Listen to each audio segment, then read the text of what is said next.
everybody, the whole globe is praying for healing. We are having Bhagavan Venkateshwara himself landing in the Nijavatara, Supreme Pontiff of Hinduism, and he is going to be giving intense healing to humanity. So very excited to welcome one and all for this event today. And we also request and recommend all of you to go ahead and invite as many people as possible, especially if you know somebody is suffering, whether economically or physically, or they're having some mental breakdown. Any of these, you can go ahead and invite them to come and join today's program.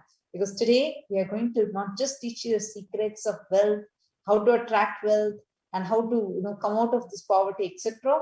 You're also going to be receiving the blessing from Bhagavan Venkateshwara himself, who is going to remove all the darkness from your life and who is going to make your life extremely prosperous the way you want it to be. And he is going to be showering everyone with divine blessings and intense healing. So go ahead and invite as many people as possible, especially today being the World Malaria Day. So now let's enter into today's Shakti, the demonstration of Shaktis, the power manifestation demonstration sessions. Now in this segment, we are going to be witnessing a manifestation of two extraordinary powers of the third eye that Swamiji, the Supreme Pontiff of Hinduism, has bestowed for all of us. So, before we are entering into the power manifestation, let us first give an introduction to what are Shaktis. So, in Veda Agamas, Paramashiva has elaborately described that every human being, every individual, is embedded, inbuilt to be able to express 400 plus extraordinary Shaktis. And these Shaktis can be awakened in a human being just through the Diksha of an avatar. Now, these Shaktis manifest from the cognition that you are a divine and you need to manifest the divine in you, not that you are a man which needs to reach the divine. I request a slide sheet projected now.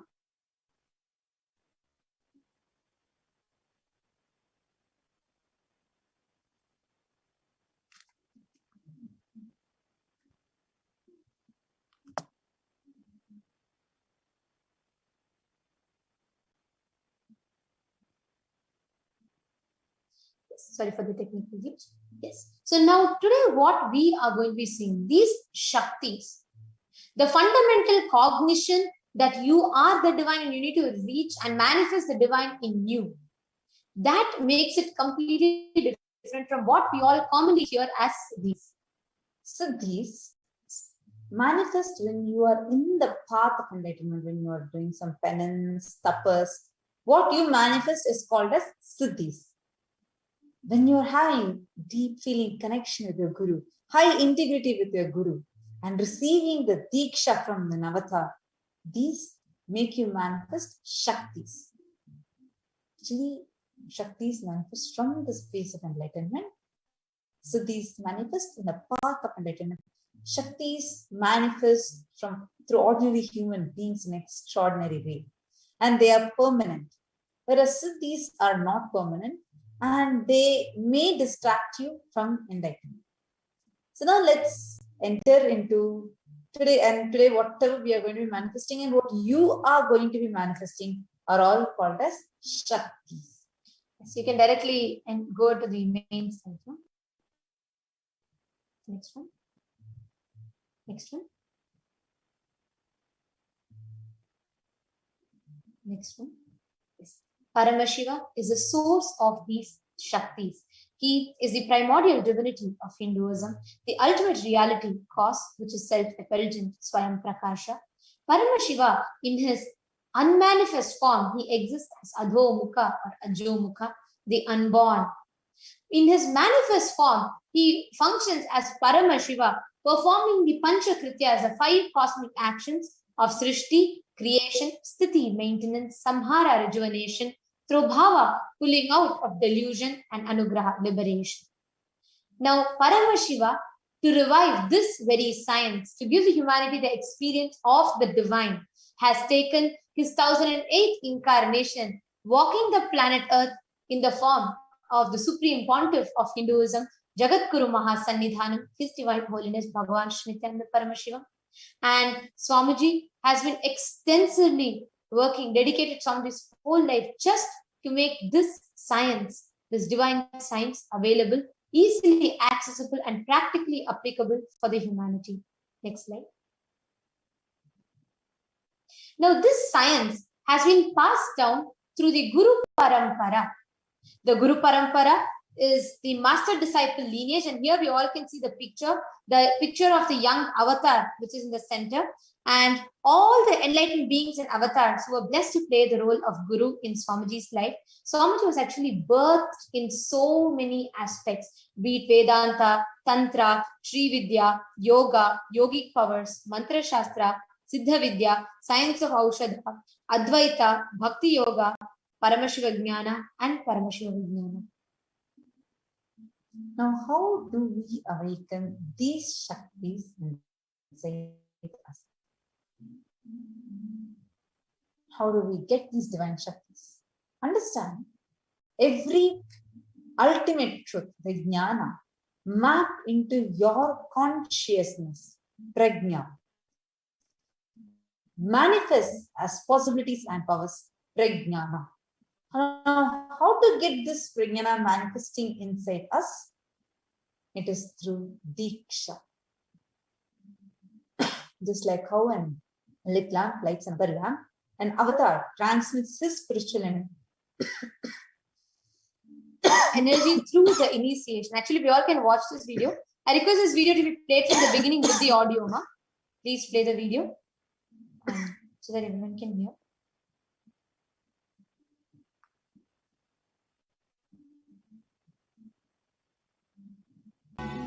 The main benefit of all initiations is moksha, enlightenment. As a side effect, health, wealth, leadership and well-being happen. And in Rudrayamala Tantra, Shiva says, Devi Diksha Vihinasya na siddhihi na cha sadgatihi tasmat sarva prayatnena guruna dikshito bhavet. The one who is not initiated does not attain liberation nor a better future. So by all efforts, one should get initiated by Guru. What is the science of initiation? Neuroscience has proved that the process of initiation floods the brain with energy. This is the superconscious energy of Kundalini, our own highest inner potential energy. As the Kundalini flows from the thalamus to the cortex, it sets up a powerful energy loop within the brain, which awakens the latent non-mechanical parts which we have never used before. With increasing levels of coherence, the whole brain comes alive, turning into a superconductor of conscious energies that heal, empower, transform our lives, bliss and fulfillment. Initiation creates high awareness, visualization, creativity. It also slows the aging process and improves the immune system. Kundalini awakening, healing experience, levitation, teleportation, materialization. Experience the power of initiation through a range of exclusive programs conducted at the ashram. Nithyananda Dhyanapitham, Nithyananda Nagar, Birdi, Bengaluru. Contact 97422-03311. The process which, independent of you, just by a mere look or a word or a touch of an avatar, can awaken extraordinary Shaktis in you. And each of these Shaktis, every science that we are going to be learning in this program, is going to be authenticated through 4 aspects of evidences or pramanas. Like the first is the Shastra Pramana, which is from the source scriptures. And these are the eternal, unchangeable truths revealed in the scriptures. Therefore, time testing and foolproofing this science. Second, we test it, we verify it with the Apta Pramana. Apta Pramana is the experience of all the Aptas or Vedic Rishis. So we refer these powers with the lives of great enlightened masters, Vedic Rishis, and the Vedic scientists. And next is the Atma Pramana. Atma Pramana is from Swamiji's own life, how Swamiji has manifested his signs and taking the evidence from his life also. Fourth is Pratyaksha Pramana. Whatever science is having, making this, taking this science and authenticating it to at least to whatever level the modern day science can study it and understand. So these are the 4 different levels on 4 different aspects of evidences that we gather, so that this science that we are teaching is completely authentic and is from the scriptures. Next slide, please. Each of these pramanas are taken from the Vedagamas. Vedagamas are the source scriptures of Sanatana Hindu Dharma. Vedas are the pure science. Agamas contain the applied science. And since these Vedagamas are directly revealed by Paramashiva, they are given the status of Shruti. Any reference cited from these are directly called as the Shastra Pramanas. Next slide, no? So throughout whatever we are going to be learning today, the truths are all directly from the Vedagamas. Now we have learned about powers. Let us get ready to witness a very exciting demonstration of the power of third eye. We will first begin with chanting the Pramana, Shastra Pramana for the power of third eye. Next slide, ma.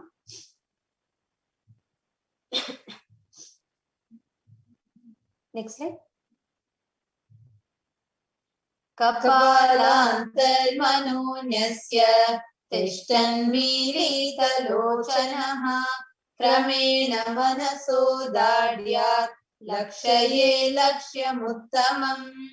By fixing the mind on the inner space within the crown center and sitting stably without any movement, having the eyes closed in succession, but by that stability of the mind on the inner space, to the power of third eye, one directly sees the ultimate goal, Lakshyam, by having the vision beyond the sight that reveals any object or place, attaining the space of oneness with the source Paramashivoham. Next is the Apta Pramana. Apta Pramana is a beautiful reference that we have from Mahabharata. When Krishna wanted to give the Vishwarupa Darshan to Arjuna, he says to Arjuna, Na tu mam shakyase drashtum anenaiva swachakshusha divyam dadami te chakshu pashyam me yogamaishwaram. But you cannot see my cosmic form with these mere physical eyes of yours, O dear Arjuna. Therefore, I grant you the divine third eye vision. Behold my cosmic opulence. And that is how today the entire Vishwarupa Darshana Yoga was narrated by Arjuna when he saw Krishna's Vishwarupa Darshan through his third eye. Next, we come to the Atma Pramana, where it is from Swamiji's own experience. Just as a young boy of 11 or 12, Swamiji, when Swamiji was sitting on the Pavarakundra, a sacred hillock in Tiruvannamalai, Swamiji's birth town, Swamiji was sitting in meditation, and at that time, Swamiji had the complete experience of oneness, enlightenment, just to demonstrate to the humanity the possibility that every human being has. Swamiji himself established the authenticity of the power of third eye, where Swamiji had the complete 360-degree vision, and Swamiji was able to see everything around him, above him, below him, not just being able to see, but also experience everything as one with Swamiji. This science, this experience that Swamiji had when Swamiji was just 11 and a half years old, Swamiji has established this scientifically with some of the most latest scientific equipments available. The research has directly been conducted on the Supreme Pontiff himself. And here we can see the results which left the doctor in complete shock and awe, where they saw that Swamiji, whether Swamiji was in intense, Swamiji was doing the intense activities like walking, talking, blessing people, or whether Swamiji was in the highest stressful awareness, where Swamiji is healing or Swamiji is in Samadhi, At both the times, Swamiji's frontal lobe, the third eye region, was extremely active, and rest of the brain was at complete peace, states of consciousness, and Swamiji was able to alter the intensity of that state just at Swamiji's will, which is impossible based on modern day science for normal human beings to do. What Swamiji had as the experience, what Swamiji established scientifically, is not a miracle, or it is not one thing that just Swamiji did, but Swamiji made this science available to the humanity for the greatest benefit of the humanity.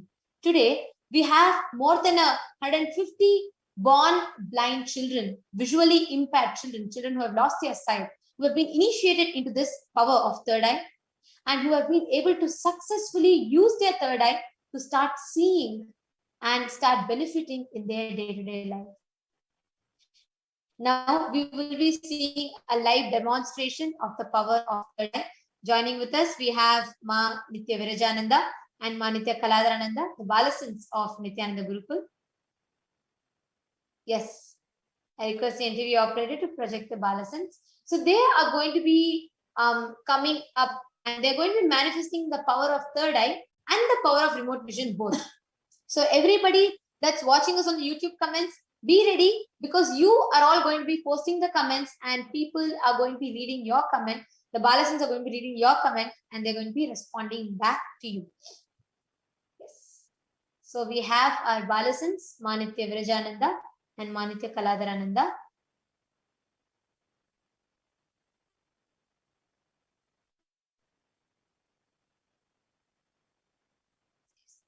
Nityananda, Nityananda, So we have Ma Nitya Virajananda, Ma Nitya Kaladarananda, and Ma Nitya Jayashananda, Nithyanandam. Yes. Okay, so now that both the kids are here, I request the mentor, Ma Nitya Jayashananda, to please show us the eye band.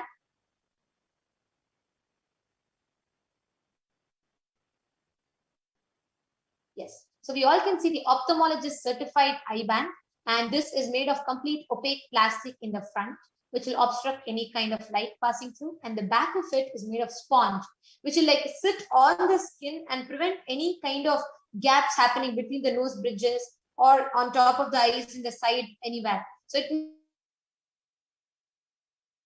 is the eye bands on the balasins. These sciences were practiced thousands of years ago, which are extinct, lost today. If not in Kailasa, today these sciences are nowhere explained with the authenticity of it, established scientifically and made easily accessible to everyone. Like Krishna says in Bhagavad Gita, he says, Yogo nashtaf parantapa, sakale neha mahata yogo nashtaf parantapa. In course of time, due to the ignorance of people, the science has been lost. Today, only Kailasa is giving the science back to humanity in the most authentic form. If you feel one step that you can take towards this is to preserve this enlightenment ecosystem. You don't need to do something big, but you can be a small part of this great movement. So humanity has this science. Tomorrow, your next generation has this science preserved and accessible for them. You can take one small step, beginning of contributing 1 unit of your currency. Just 1 unit of your currency for this enlightenment science. You don't even need to pay much. Just this one step will awaken the responsibility in you that you feel as a Hindu. Actually, whenever you give something, you open up more. See, for example, let's say you get something for free. How you hold it, to even when you offer a penny for it, the way you hold it, the way you become receptive to it is so totally different. So exactly like that, even right now, see, this offering, whatever Swamiji is giving to the world is completely free of cost. But from your side, you can pay, you can offer whatever you want to offer. So we have so many of you watching us right now. And actually we have Subramaniam Tyagaraja. I think he has become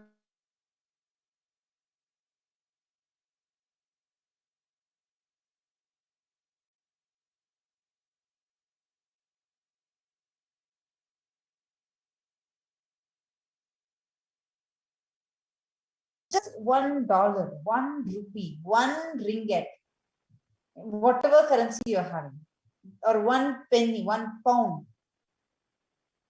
You can give anything. But this one offering that you make is awakening your feeling of responsibility, your commitment towards reviving this science. So as you're all doing that, we have our Balasins ready. We have Ma Virajananda and Ma Kaladhara, both of whom are ready. Yes. Ma Virajan and Ma Kaladhara, would you both want to just turn around to your left? Turn to your left. Yeah, please turn to your left. It's not even. Yes, and then to your right. Up and down. All right. Live on. So Ma Virajan, Ma Kaladhara, you can start reading the comments that are coming live on YouTube. And yes, anybody that is watching us right now, and you want the Balasan to see what you have commented, you want to see how they're able to read through third eye, put anything difficult or ask any questions, they will be able to see through their third eye, read your question and respond to it. So you all can go ahead and leave comments.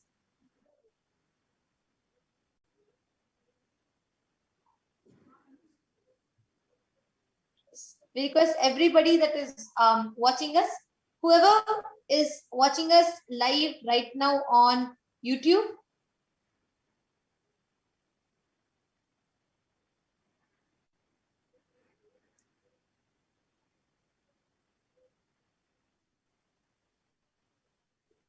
so the latest comment says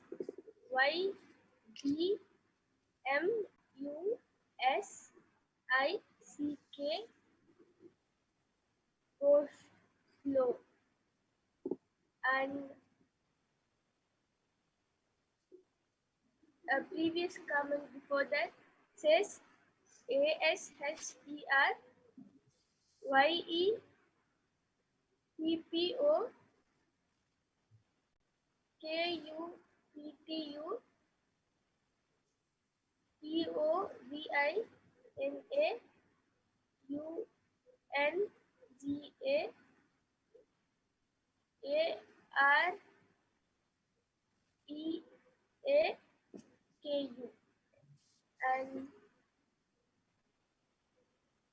And Ma Kaladhara, could you read the comments next to it, more further down? And Ma Virajan, you can also read now. Here I posted Nithyanandam and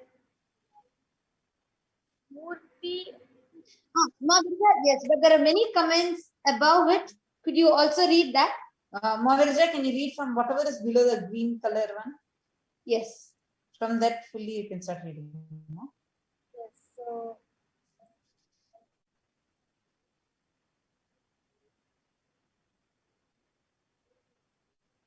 You can scroll up, Anu. Definitely ask your mentor to scroll up. If that's the help you need, you can ask your mentor to scroll up and show the comments which are under. So there are many people who started commenting as soon as you both put the event. So just want to make sure everybody's comments are attended to. Aina's avoidance. How can I make my boyfriend Myris Jirgojus make realize his own gender identity? So how can you make him to realize his gender identity by bringing him to Swami and making him listen to various satsangs of Swami? Naturally, he will realize his true identity. Okay, Ma Viraja has read the question correctly and also given a beautiful answer. That's true, Ma. Yes, and there's a lot of stigma around this gender-based identity. But please do definitely reach out to your boyfriend and do share the satsangs that Swamiji has revealed on gender identity. Actually, Ma, definitely just get him today if possible. And now we are having the Venkateshwara Bhava Samadhi Darshan, and today evening India Standard Time we are going to be having the Kalabhairava Bhava Samadhi Darshan. Just the darshan itself will do wonders. Okay. Yes, Ma Viraja, we have many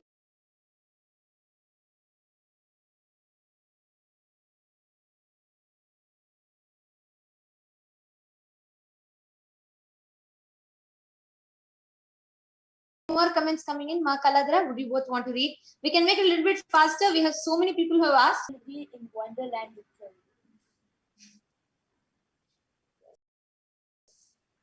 Ma Kaladra, would you want to read? Yes. ENISE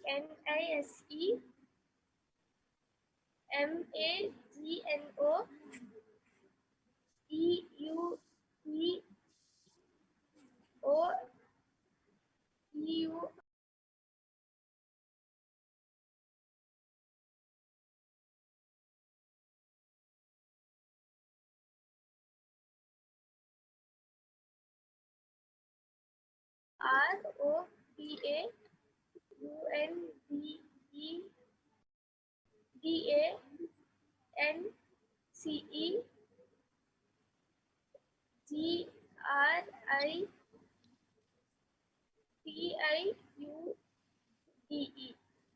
and before Okay. the comment, She's read the comment correctly. Actually, look, she's had some difficulty reading that. The word, she spelled out the word correctly. Yes, she's read out, just to make the, acknowledge it to the viewers. She's read out the comment where, please Lord Venkateshwara, give me abundance and gratitude. So that is correct, Manita Kaladarananda. Beautiful. Actually, now we are going to be, because we are having so many requests coming in, we want to make this, take it to the next power to interact more with all of you. So what we are going to be doing is we are going to be scanning your houses. We are going to be manifesting the power of remote vision.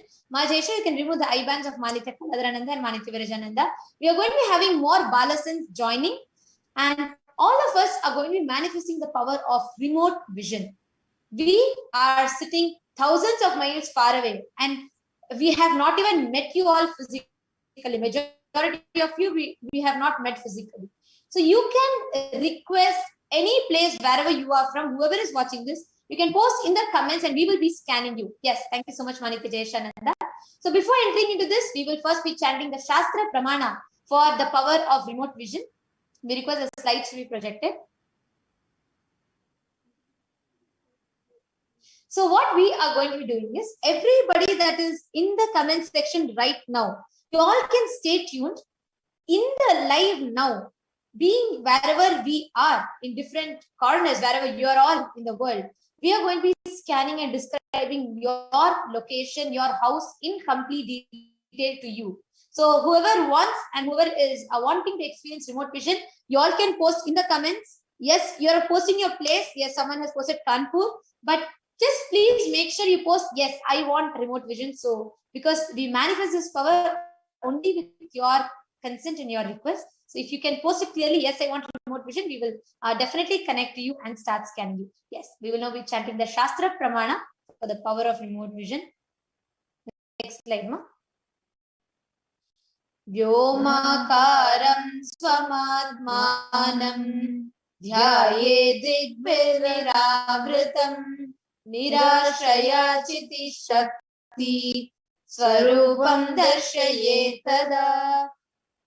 Concentrate and cognize with restful awareness on oneself in the form of a vast etheric space, or Vyomakara, the sky, which is limitless in any direction whatsoever. Thus, the Chiti Shakti, the power of consciousness, freed from all its support, reveals and manifests herself as a form of one's essential nature of the self.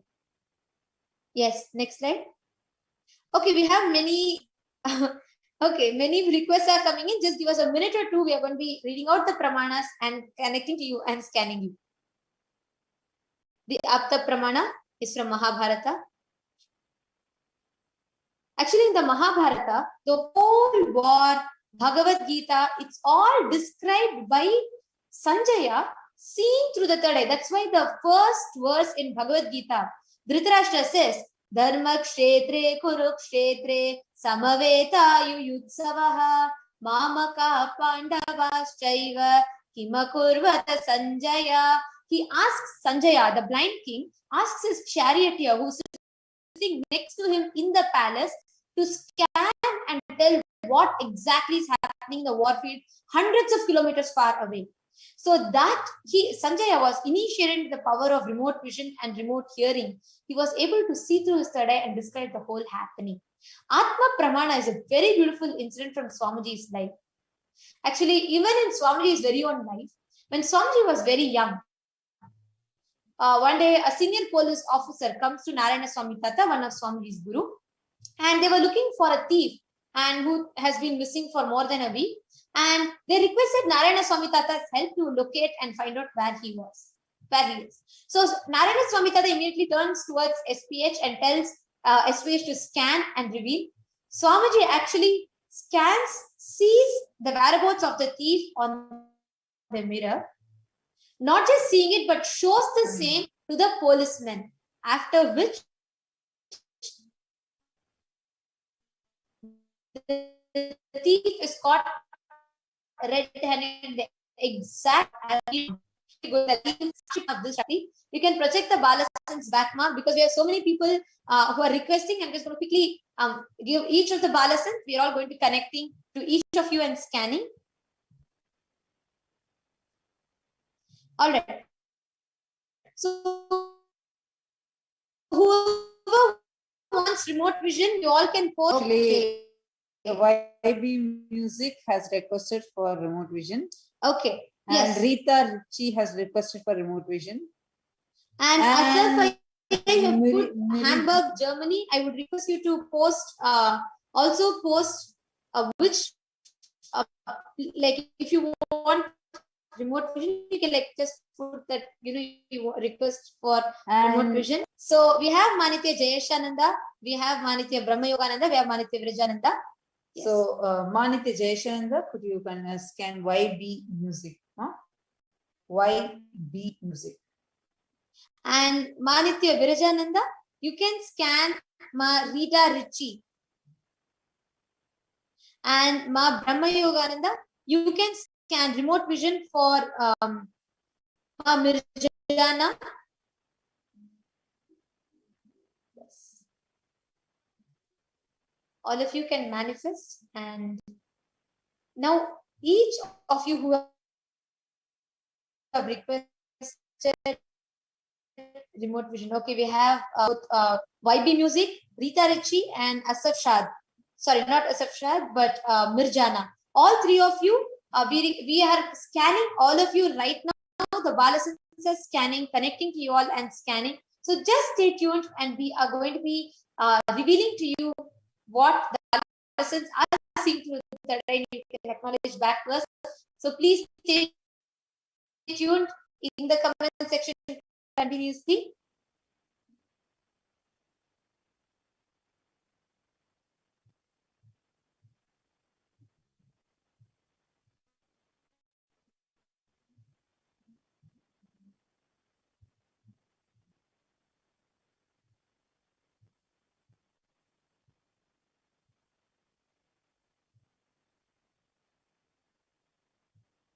All right. So now what exactly the Balasans are doing is they are connecting through their third eye, wherever you are, in whichever place you are, and they are scanning and revealing to you. I'm continuously seeing the comments. Okay, there are many more people requesting for remote vision. Asaf Shad and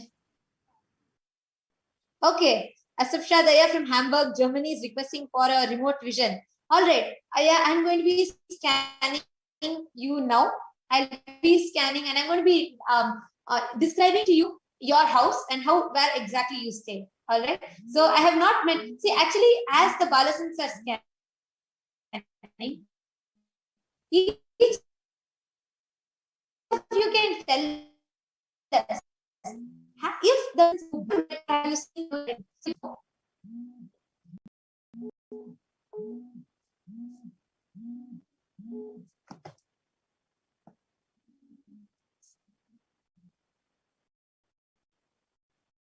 now I'm going to be scanning Asaf Shadaya. And as the Balasans are ready, you all can go ahead and you can start sharing.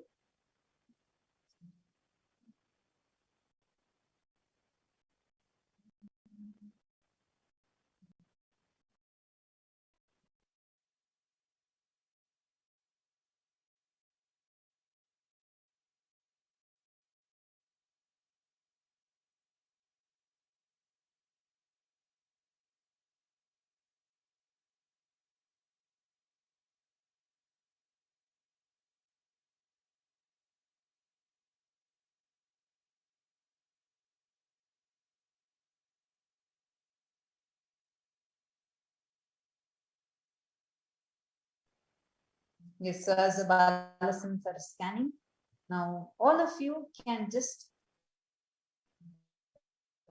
if you have already been received this Deekshas, right? All you need to do is you can just sit and you can simply watch this. This entangles you beautifully into that space. And I'm just saying, I would actually like to answer this question. Like, I think one person has asked, Bash has asked, yeah, see, for lighting a lamp, yes, the whole wick needs to slowly burn. It needs to get heated up and then it can, light. But another lit lamp, you just need to take next to it and it will just light. Same way, so you, from your side, you're not doing any tapas or anything. He gives you that boon. He gives that to you.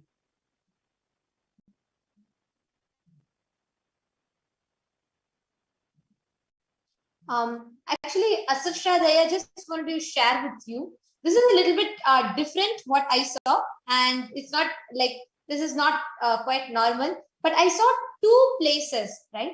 And I saw there is one house which is actually like your house where you stay, and you know where which is your staying place. But there's one more place which you stay more often. Like it's more like a single individual room, and it's very compact.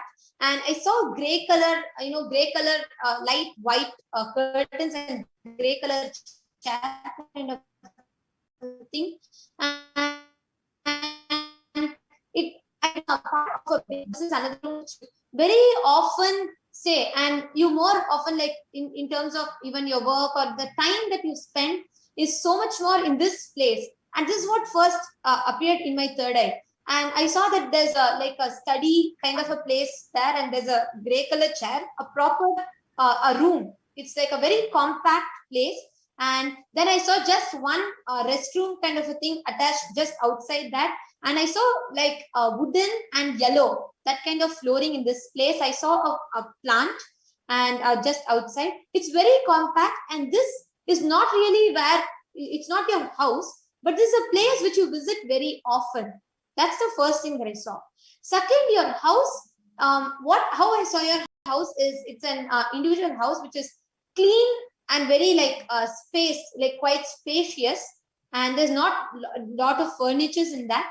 And one thing that I saw in particular is I saw a small, like a statue or something, like a small metallic thing in your bedroom. And that's the first thing that appeared to me. And also you have, I saw in your house, which is actually a house, there are 3 bedrooms and a living room, and there are 2 washrooms. And it's very less furniture and spacious. And the kitchen is like open kitchen as you enter, and also white walls. And the entrance of the house has a small patio in front, and towards the right side is the entrance. And as you enter, there's a small like a pathway that leads into your living room. And on that first, as you enter into your living room, you can see a room to the right, and just adjacent to that is a kitchen. And in your hall, there's a window which will come towards the left if I'm facing your kitchen, from which you'll be able to see the driveway. So this is what I saw about your house. It was a very brief scanning, but this is quite different, which I wanted to share. I saw one more place in like detail, which is like a very compact, and that is where you spend more time and you relate more or you work more in terms of your time. This time that you spend more is in that place. Yes. So this is what I saw. You So can now let me you know in the can chat. put it in the comment how much was right, what was right, was it completely right? All this detail. Yeah. And as the Balasans, yes, any Balasans want to share?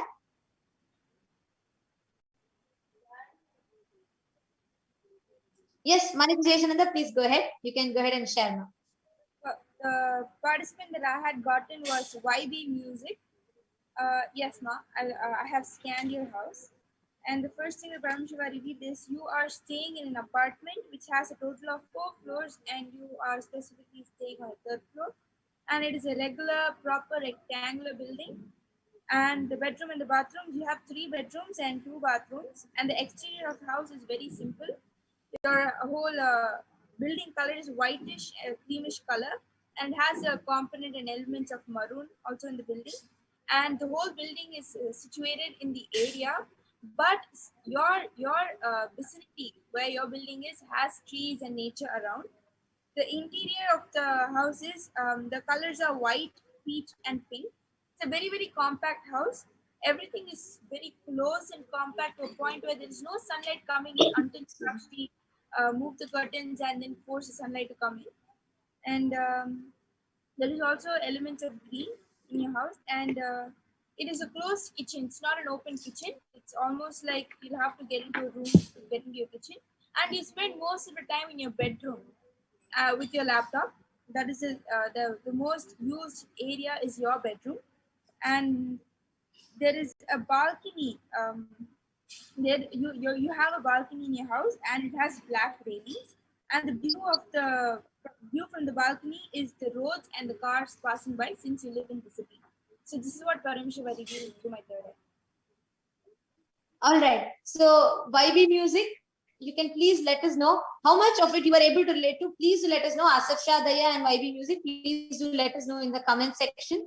And yes, Manitya Virajananda, would you want to go ahead and share? And sorry, just a minute.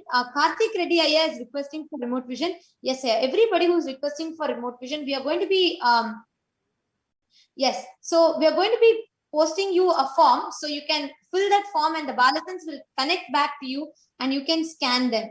And we have okay. So Asaf Shah Daya has put yes. The figure was right, and most things and the rooms are all right. And the compact place is interesting. Okay, wow, that was great, Aya. And I have never been to Hamburg or Germany. I've never met you before.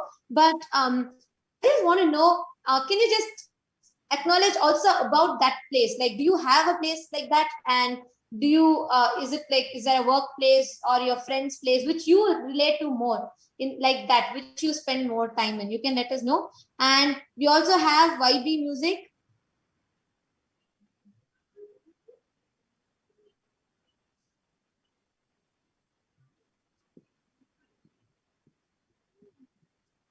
Okay, the compact. Oh, Aya is saying, Asaf Shah Aya is saying the compact place is a supermarket. Okay, that's nice. And YB Music is saying from balcony, I can see the roads. And yes, he's saying 8% was right, and I'm happy. Okay, great. Yes.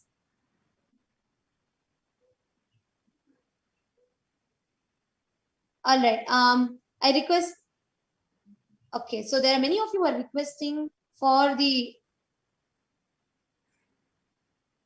Yeah, so whoever is requesting for the remote vision, I just apologize. We will be having our causes who will be posting the link to the form here.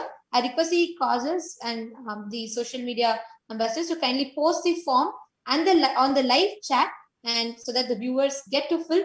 And I apologize, Karthik Reddy, and we have even INRs who's requesting. So just give us a few minutes. We'll be posting. Stay tuned in the comments. We'll be posting and we'll reach out to you. Yes.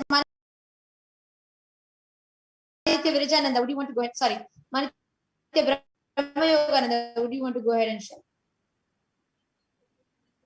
Yes, I did the bodies, the remote vision for Ma Mirjana. And what Paramashiva revealed is that Ma, you live in a single house, and it has 2 floors. The top floor is just a storeroom, and the entrance to the house is like most of it has glass, and there are 1 or 2 plants over there, and there are 3 bathrooms and 2 bedrooms. And the most of your house is white and cream but some places are green from the inside. And the outside of your house is in wood color, and there is grass all around your house. And the roof is tiled in a triangular shape, and you even have a small fish tank and 2 birds. And also and Paramashiva also revealed that a few places in your house have golden lights. Not all of them have white. Okay. All right. So that was okay. That was quite a detailed scan. And Ma Mirjana, I request you to yes, Ma Mirjana, I request you to let us know in the comments how much of what Ma Brahma Yoga scanned. you were able to relate to, please let us know in the chat. And yes, next, Manitya Virajananda, would you want to go ahead and share, ma? Whom did you scan for and how much? Yes, and Karthik Reddy Ayya and Ma Ainar, Ma Nitya Devasmaranananda has posted the form here. So please go ahead and fill the form for remote vision, and our Balasans will be reaching out to you, and the Balasans will be reading out and they will be scanning for you and attending to your remote vision request. So both Karthik Reddy Ayya and Ma Ainars, I want things. Please go ahead and you can fill the form what Ma Devasmaranananda has posted, and you will be able to get your remote vision from the Balasans. Yes, Ma Virajananda, you can now go ahead and share. And Ma Mirjana, you can share with us how much of it you were able to relate to. Yes. So I was scanning for Rita Richie. So I could see she lives in the house and she has like 2 stories plus 1 terrace top. And she has total of 4 bedrooms and 2 bathrooms. At the exterior of the house, I'm able to see is that there's not much greenery. It's not like so much greenery. Like, little bit of extreme greenery is there. And she has like a small wooden stool for leaving the shoes, like leaving slippers and everything. And there's like a small staircase leading up to the door. Towards the interior of the house, brownish color 6-seater sofa set is there, like when you first enter the house. And it's like black color TV which is attached to the wall. And this like light color curtain, like white, yellow, pink. And she has marble tiles, and next to the living room, the staircase leading to the next floor. And the kitchen, we're able to see that she has an L-shaped kitchen. And on the top, she has lots of wooden cupboards. And it's also a place where she put hooks to hang her pants and everything. And towards the corner of the kitchen, the sink is there. All right. So Ma Richie and Ma Mirjana, we're waiting for both of your responses on the comments. Please do let us know. There's so many of you who have requested for remote vision. Ma Devasmarananda has posted the form, and even Sanjay Saiyya, the form is posted right below your comment. Yeah, please do go fill it, and we will definitely reach out to you all. And we have Karthik Reddy Ayya, even Ma Angel has requested for remote vision. All of you, please go ahead and fill the form. We will be reaching out to you. And also Ma Mirjana and yes, and Ma Mirjana and Ma Richie, we are looking forward for both of your responses. Now, in the interest of time, we'll be moving further, but you can definitely get back to us in the comments, and our Balasans will acknowledge your comments. So please get back to us in the comments if you were able to relate to it, or if you have any further questions. Okay, Ma Mirjana has actually responded. Ma, thank you for the scan. Much of the things are correct, but it is an apartment. Yes, 2 rooms, color all right, and outside has green and trees and tiles on the floor. Thanks. Oh, wow. Okay. That was beautiful. Thank you so much, Ma Mirjana. Thank you for letting us know. And now with this, we'll be moving further to continue to prepare ourselves for receiving the darshan, the Bhava Samadhi Darshan of Bhagavan Venkateshwara. We thank everyone, and those who have filled the form, the Balasans will be reaching out to you and attending to your request. So we'll now be continuing further to prepare ourselves to receive Bhagavan Venkateshwara. Thank you, Nithyananda.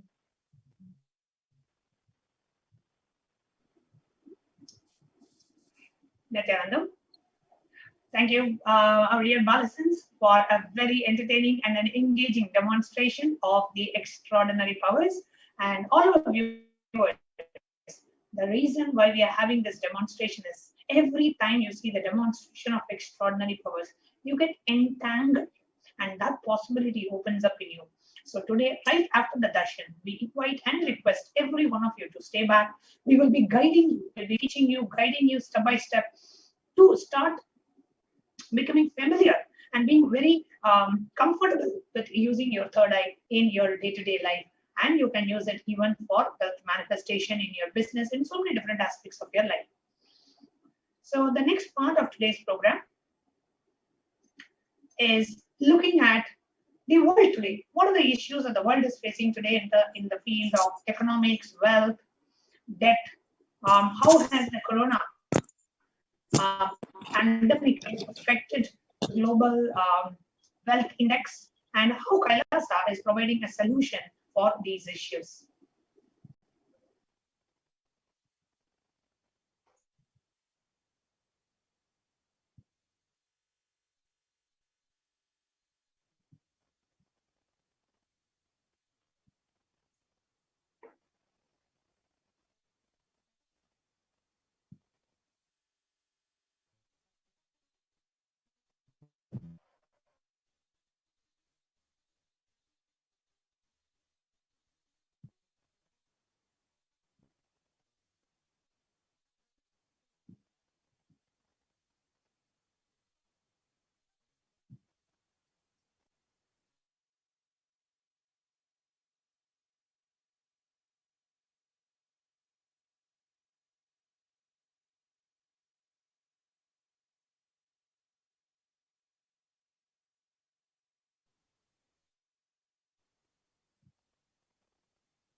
Oh, sorry, I think it was an accidental audio issue. Please, we can move to the next slide.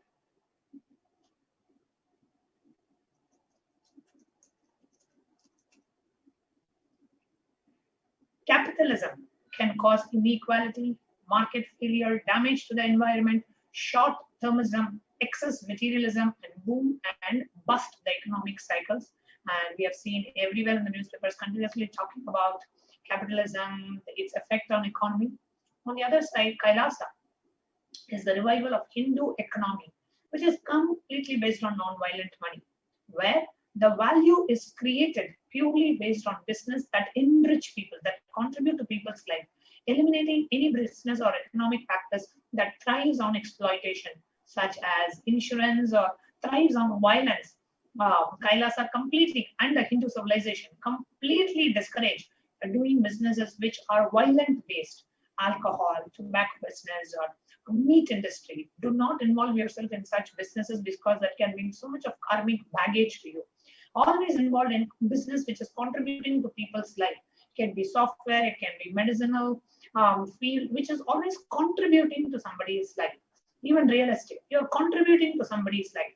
So the Hindu civilization always promoted jobs and businesses and careers which contributed to business life, completely ahimsa based, non-violent based, not exploiting or not killing anybody for your life or for your job. Now, as described by Paramashiva in the Vedagamas, anything that increases in value by sharing should be made freely available to all. The more and more you teach, the more and more you get enriched. So education should always be free of cost. That way, the growth of the individual and the growth of the society is aligned. Such a beautiful economic policy of Paramashiva. Yes, in the world today, due to the coronavirus, it's so damaging. It may be as damaging as a global economic crisis as in 2008. So Kailasa solutions is Dharmo Rakshita Rakshitaha. Dharmo Rakshito Rakshitaha. Those who contribute to the world are rewarded. In Paramashiva's economy, the people and Paramashiva are co-creators of money, translates into value, where our ability to be intelligently active and constantly contributing is wealth. The ability to keep the currency current and moving gives value to the currency.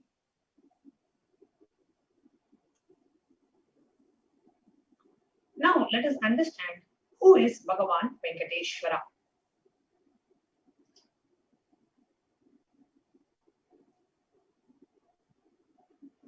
Venkateshwara is one of the most powerful modern day incarnations.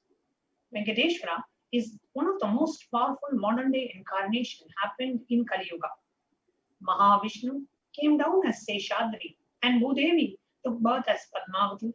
They got married and stayed in planet Earth with the physical body for at least 200 years and created a beautiful kingdom, blessing the devotees with health, wealth, and all the auspicious things.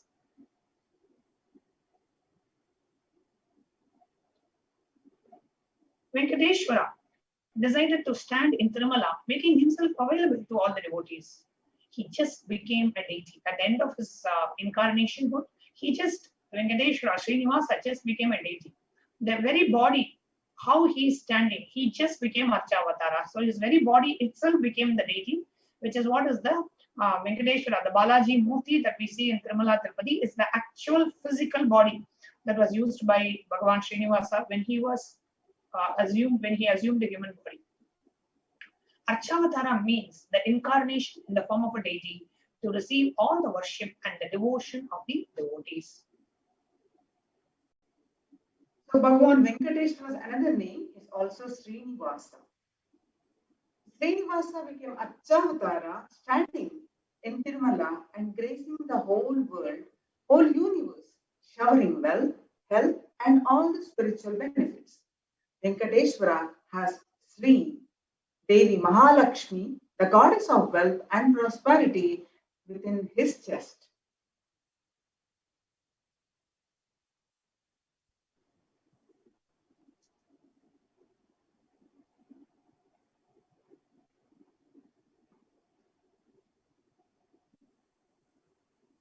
there is this one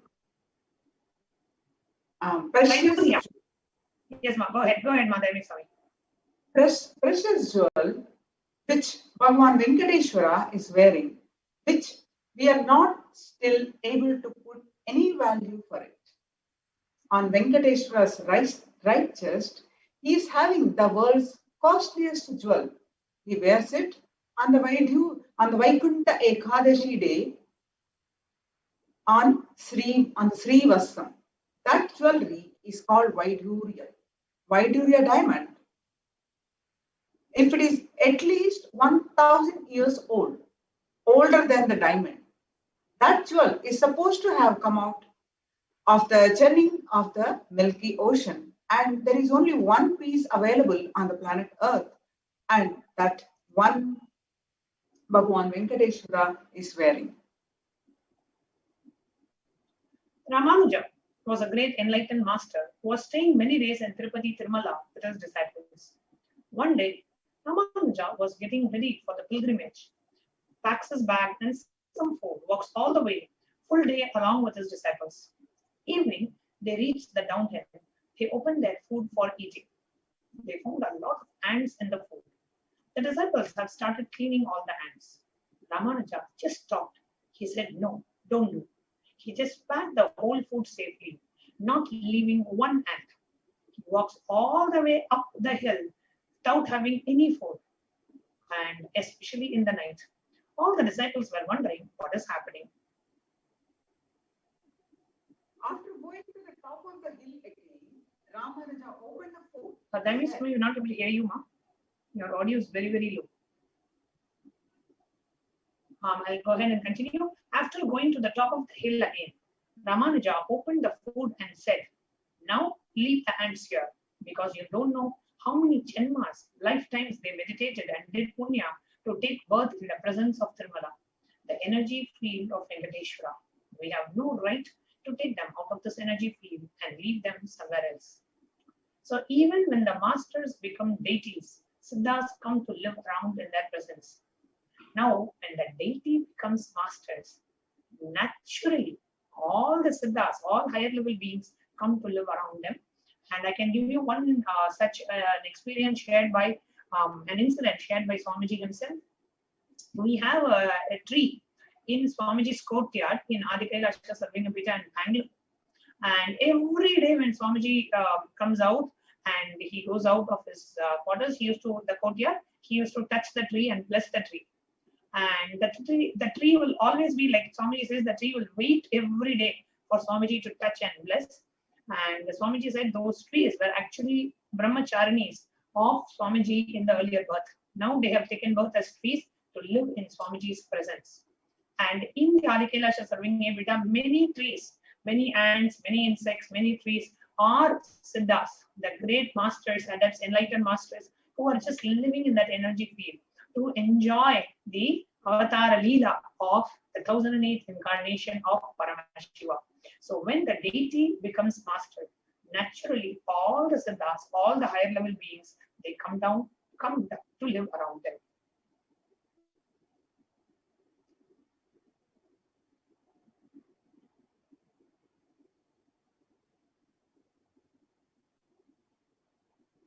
The next is the Shastra Pramana, the scriptural reference.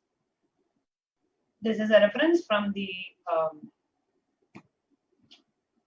Purusha Sukta, which is describing the very form of Bhagavan Narayana, Venkateshwara. It says, Sahasrasirisham Devam Vishwaksham Vishwashambhuvam Vishwam Narayanam Devam Aksharam Paramam Padam. This universe is the eternal being, Narayana, the imperishable, the supreme, the goal, the multi-headed and multi-eyed, the resplendent, the source of delight for the whole universe.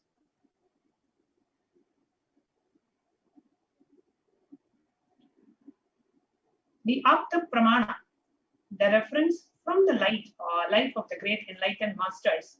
The Brahmanda Purana contains the Sri Venkatesha Sahasranama, the 1008 names of Lord Venkatesha, which occurs as a conversation between sage Vashishta and sage Narada. and also the Venkateshwara Ashtotra Stotram, which is the 108 names of Lord Venkateshwara. It says, Krite tu narasimho bhutretayam raghunandana dvapare vasudevascha kalau venkatanayaka. Krite tu narasimho bhutretayam raghunandana dvapare vasudevascha kalau venkatanayaka. In Krita Yuga, it is Lord Narasimha. In Treta Yuga, Lord Bhagavan Sri Rama. In Dwapara Yuga, Lord Sri Krishna. And in Kali Yuga, it is Lord Venkateshwara. They are called as Pratyaksha Devams, the living entities. They are real incarnations of Mahavishnu, happened on the planet Earth at various ages. Go ahead.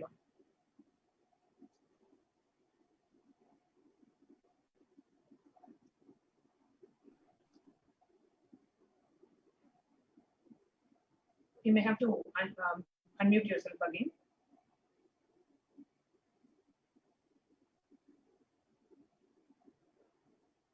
Ma, can you unmute yourself? I think you got accidentally muted again. Okay. Can you hear me now? Yes, perfect. Go ahead. Yeah. So now let's see the Apta Pramana, actually Atma Pramana from the Supreme Pontiff of Hinduism's own life. Venkateshwara is the muscle memory of the Supreme Pontiff of Hinduism. In his own words, he says, I have a very strong connection with Venkateshwara. My mother came to know that she was carrying me when she was on a pilgrimage to Venkateshwara temple in Tirupati. She did the Anga Pradakshina, that is circumference of the temple, by rolling the whole body around the temple, on the temple floor around it. And after that, she vomited. Usually, people vomit Anga Pradakshina. Gave her the prasada, the Venkateshwara's prasada, the traditional food is laddu, consecrated food, that is laddu, the fried and sweet. And after that also, again started, then that's all. Confirmed that she was ready. The first sweet I got is from Venkateshwara. I have a strong connection with Venkateshwara. Experience Vaikuntha, the space of Venkateshwara, by connecting with Bhagavan Venkateshwara.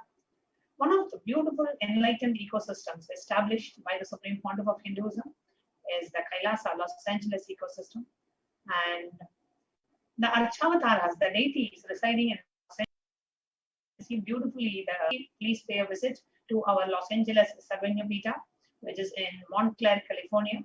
And Swamiji, this deity looks exactly like the Venkateshwara deity in Tirumala, Tirupati.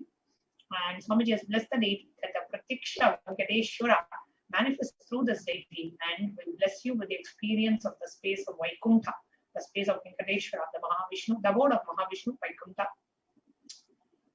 Swamiji personally carved the Los Angeles Venkateshwara deity.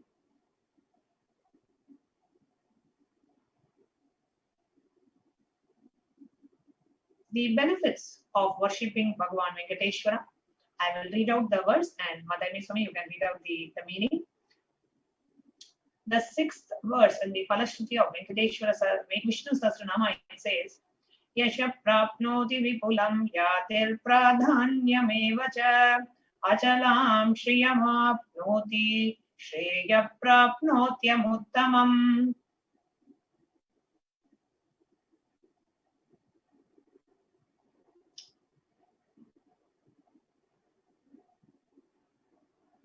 Oh, I think you got muted again, Ma.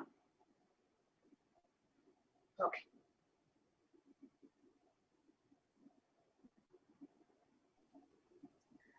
He becomes endowed with great reputation and becomes the foremost amongst his kith and kin. He acquires undiminished wealth in this world and unexcelled prosperity in the other world, that is liberation. Bhagavan Venkateshwara bestows all the Ananta Kalyana Gunas the divine auspicious qualities, and the one who worships him receives abundance in wealth and all other dimensions of life.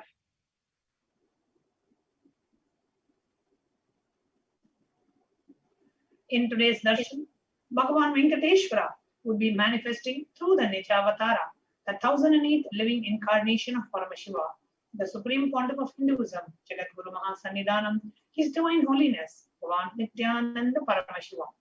Receive the blessings and initiation to awaken the wealth consciousness in you. Next, we are going to watch a beautiful clip where Swamiji is explaining about how does Venkateshwara make the wealth current, making the economy of the world by making the wealth current. Let us watch a short clip from Swamiji's Satsang.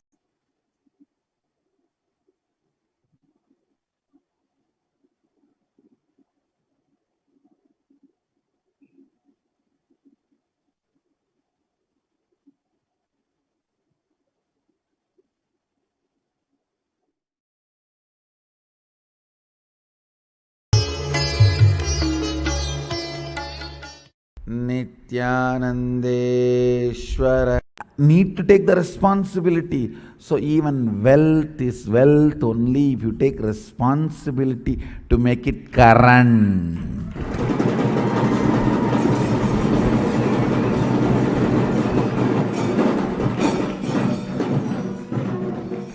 Yaksha is not Lakshmi. Gupera is not Lakshmi. Story, beautiful story of Venkateshwara borrowing from Gupera for his marriage is an amazing concept. He is making Yaksha into Lakshmi.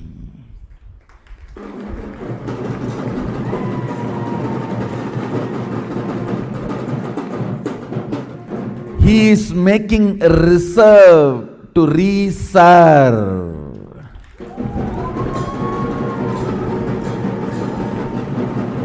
Understand?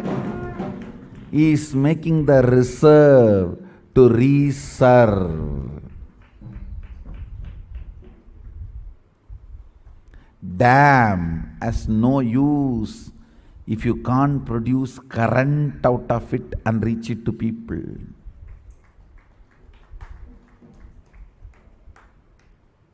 It's an amazing truth. There's a village folk story where Venkateshwara borrows from Gubera for his marriage and he is still paying the debt. Arey, don't you understand? It is an amazing truth. Fellow who has a Lakshmi on his chest need to borrow from Gubera. It's one of the important truth revealed. Venkateshwara takes the responsibility of reserve to reserve.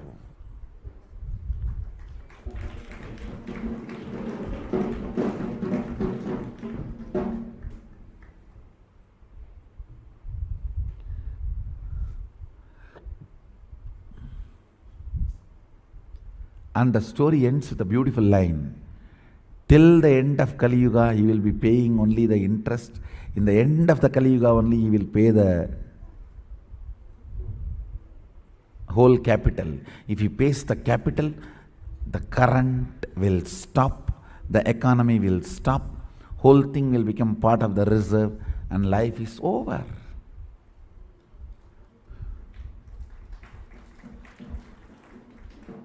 Understand?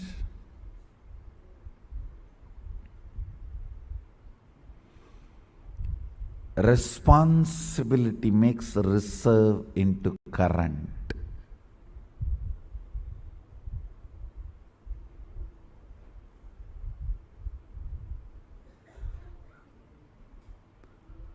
All the great things standing today are not because of the wealth those owners had, reserve those owners had. No.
Yes. We have two dimensions of wealth creation, Shankanidhi and Padmanidhi. What is Shankanidhi?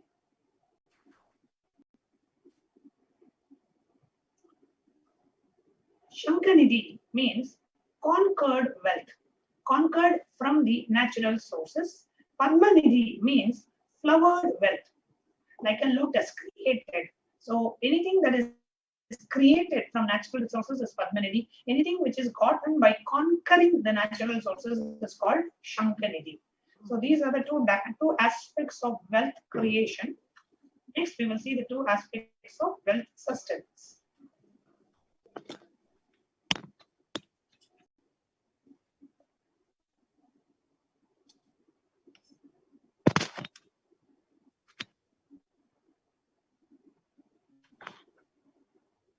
Now, in the Vedic tradition, there are two major gods representing wealth, Kubera and Lakshmi. Kubera, he holds the wealth, he sits on it. He just holds the wealth and sits on it. Like treasury, stock market, or all comes under the dimension or aspect of Kubera. Kubera enjoys the subtle power that holding wealth can bring. He likes to hold and sit and sit and sit on it. Lakshmi, on the other hand, represents wealth that is flowing, circulating, current. So Lakshmi uses the wealth to enrich herself and the wealth and the world. Lakshmi creates wealth effortlessly, uses it freely, distributes it unconditionally. So Kubera and Lakshmi. Kubera just sits on it and enrich herself and enrich others. Life can be equated to two things. One, ability to achieve what you want in the inner and outer world. Two, just getting stuck in both the world. So these are the only two equations. Now, the right diagnosis about wealth manifestation in your life. Everybody wants wealth, but they do not increase the life in them to the level they want it. Wealth can be equated to the life energy you express. If you are able to manifest wealth, then you are able to express the life energy through you. High amount of life energy is circulating in you. If you are not able to manifest wealth, you need to increase the amount of life energy. That's all it is. That is the right diagnosis. It is not, oh, this is my fate, this is my destiny, I'm not good at it, I'm bad at it, people are cheating me, people are exploiting me. That is not the right diagnosis. Understand, if you are able to generate sufficient wealth for you, then understand you have large amount of life energy flowing in you, which also manifests as wealth in your life. If for whatever reason you are not able to manifest wealth, decide to increase the amount of life energy in you. That's all, nothing else. It is not a karma or all these can be broken or can be overcome. Any obstacle can be overcome when you increase the amount of life energy flowing in you. It is a simple, straightforward equation. Because as of now, a normal man has wealth as a first priority in life. So if you do not have wealth, don't blame external situations or people. You are not expressing life in you. Life energy is not happening in you. Increase the quantity of life energy flowing through you. So creating wealth is an intrinsic part of life. Krishna says very beautifully in Bhagavad Gita, Gahano karmano gatihi. That means the universe by its very nature works. If you have at least the goal of creating wealth, you will be creative. Your energy will be channeled properly. The first priority in life should be for moksha, for liberation, for enlightenment.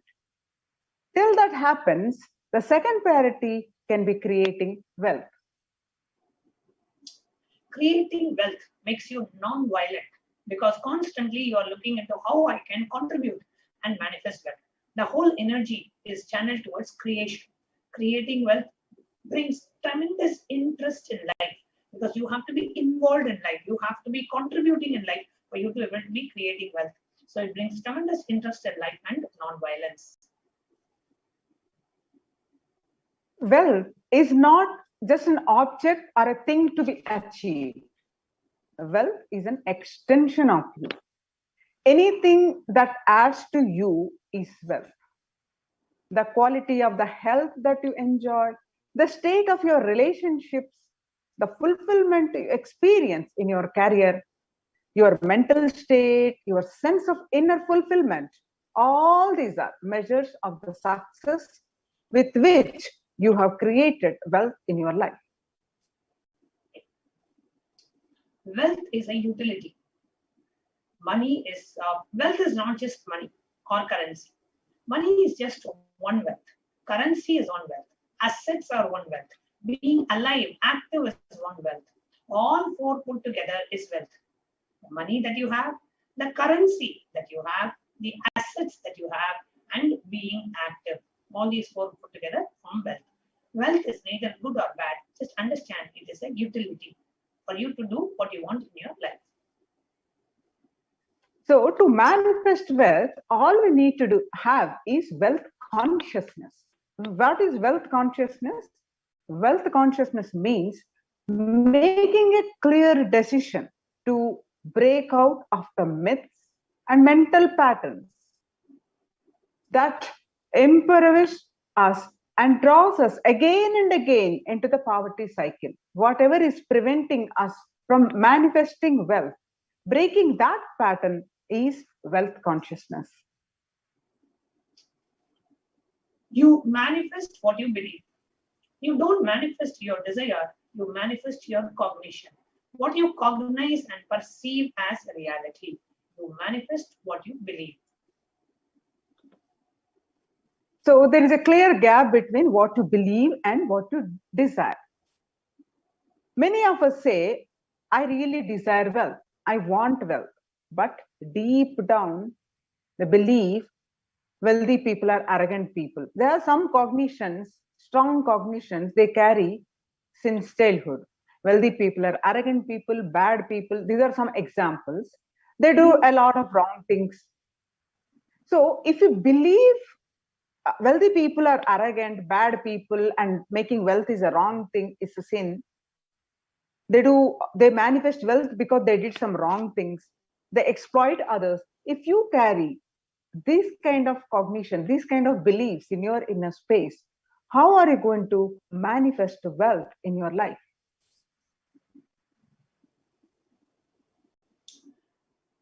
Your perception is the material out of which your reality is made. If you desire wealth, but you believe and perceive and cognize wealthy people are bad, or wealth is too much responsibility, naturally you will not manifest wealth in your life. The gap between your desires and perception is called mental patterns. Now, I request all our participants who are joining us here on Zoom and also on YouTube and Facebook, I want you to just take just a couple of minutes and look back into your life and see, okay, what are my beliefs about wealth? And what is my desire and what is the gap? Just answer, are you able to see a gap between your perception and belief? Just see, are you able to see a gap? I want this. Let's say you are having a desire that, oh, I want to become a millionaire, but you believe that, you know, millionaires are bad, or you feel like millionaires will not have enough time to spend with their family. So what is your, do you see a gap? Do you perceive a gap? Do you identify a gap from what you desire to what you believe? Please respond in the chat. Are you able to perceive the gap? And what is the gap that you are perceiving? Just about the gap. You can respond in the chat.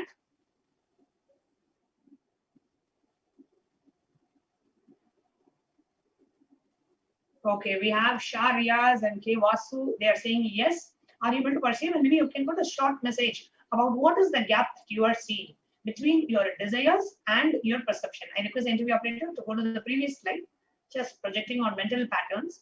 I just want each of us to cognize the mental patterns that we do have such patterns. We desire one thing, but we believe something totally opposite. I want to become a millionaire, but I believe I can never generate wealth. Me and wealth generation are like, opposite sides of the pole. I can never generate wealth. Wealth will never come for me. I don't know how much ever I try, I never manifest wealth. You know, even if I manifest, immediately it goes off. All these are beliefs that you have. But you say, oh, no, I want to manifest wealth. I want to manifest wealth. Or you say like, oh, I really want to manifest earning $100,000 a month.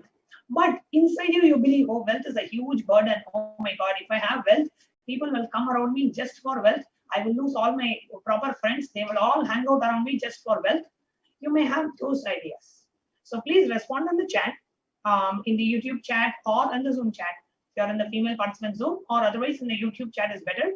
Are you able to perceive a gap between your desire and between the belief? What belief you're carrying about wealth?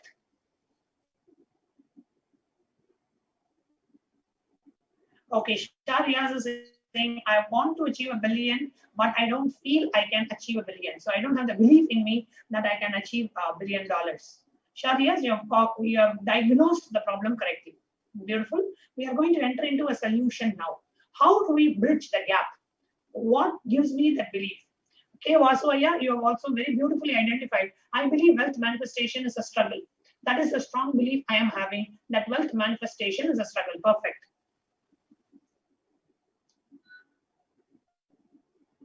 Oh, I see in the Zoom that participants, I'm extremely sorry.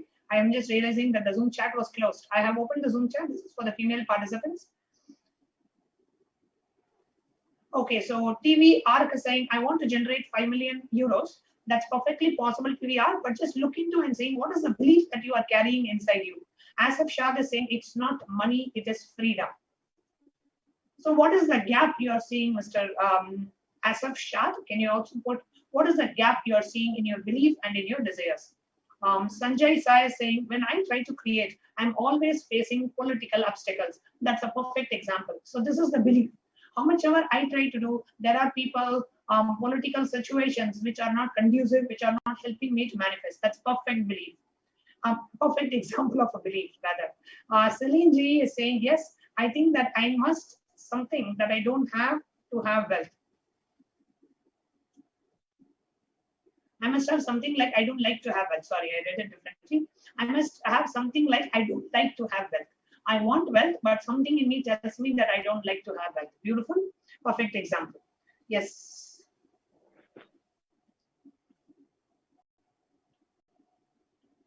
Okay.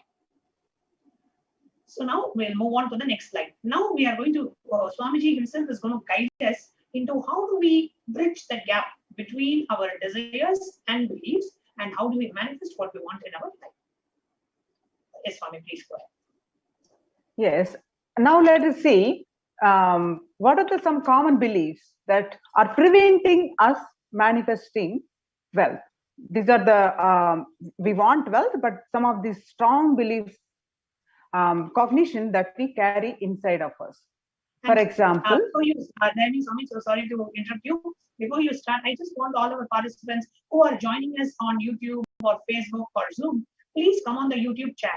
And we want it to be an extremely interactive session. So as when we project a certain belief, if you have that belief, answer by saying yes in the chat. Okay? Yes, Swami, please go ahead. Okay. So the common belief, wealthy people are arrogant, bad people. You carry deep resistance of wealth, leading to you will not accumulate wealth. And even if you accumulate, you will carry such a guilt of wealth. Please respond in the chat if you carry this kind of beliefs. And also what we typically have is arrogant people. See, understand the truth is, arrogant people will be arrogant. Arrogance means behaving as if you are more important than wealth as well. The same way we hate arrogance. So please understand, wealth is nothing. We wrongly associate wealth to arrogance. But the arrogant people will be arrogant whether they have wealth or not. If you are able to connect with this particular common belief that wealthy people are arrogant, say yes in the chat. Okay, Vasoya is saying yes. Rangarajan Rajanaya.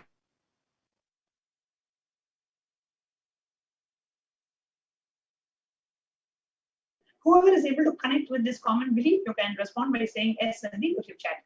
We can move to the next belief. The next belief that generally people carry is poverty is good, poverty is sacred. Deep inside us, we label poverty is a good quality, pure. We feel we are pure people if you have a if you are living in poverty. We feel reverence and respect for poverty. How are we going to generate wealth then? If you are carrying this kind of belief, please post it in the YouTube.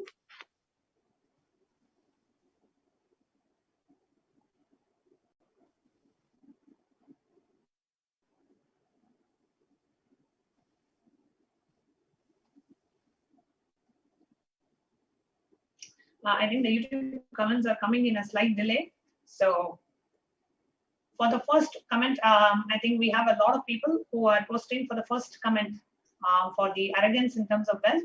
We have Ines, Rangarajan, Sanjay Sai, Rita, and Celine. They have all said yes for the first belief. Now we are moving to the second belief. Now, the second belief is poverty is good. I request in the YouTube, just to avoid the confusion, just put the belief number or whatever you believe. Yes, like how Sharias has put, I believe poverty is good. So put whatever is your belief, please type that also. So we know, because we are moving on to the next one. So I don't know whether you are responding to the first or the second belief. So please go ahead and put what belief you are carrying. Acknowledge that so that today you can complete it. It really helps in completion. The third common belief that we have is handling wealth is more responsibility.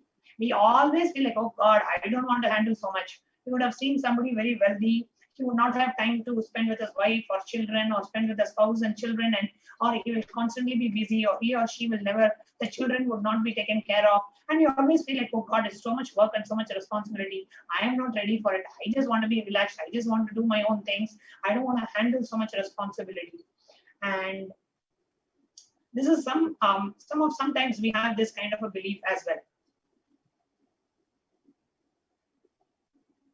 So if you connect with this belief, you can respond in the YouTube chat. Rangarajan is saying, I believe poverty is good. Vasu Ayya is saying, I used to believe that. Sanjay Sai, poverty increases connection with God. So Sanjay Sai, these are actually, you have put it very clearly. Like sometimes we have this poverty, that like we really believe poverty increases connection with God, maybe because we are seeing some sadhus and saints, and they have given up on the wealth, and you feel like, oh, giving up on wealth is sacred, and we wrongly associate that to wealth. Yes, Swami, we can go. Yeah, let's see some more inadequate cognitions, beliefs that we carry on wealth. Making money is a sin. But Supreme Pontiff of Hinduism says, create as much wealth as you can, celebrate it, share it. Wealth consciousness is a high creativity with high responsibility. And one more belief, wealthy people work smart, they don't work hard. But don't be too lazy to bend your body and mind to realize your dreams. Read the stories of any famous millionaires today, and you will see that wealth does not come just from a guinea in a bottle.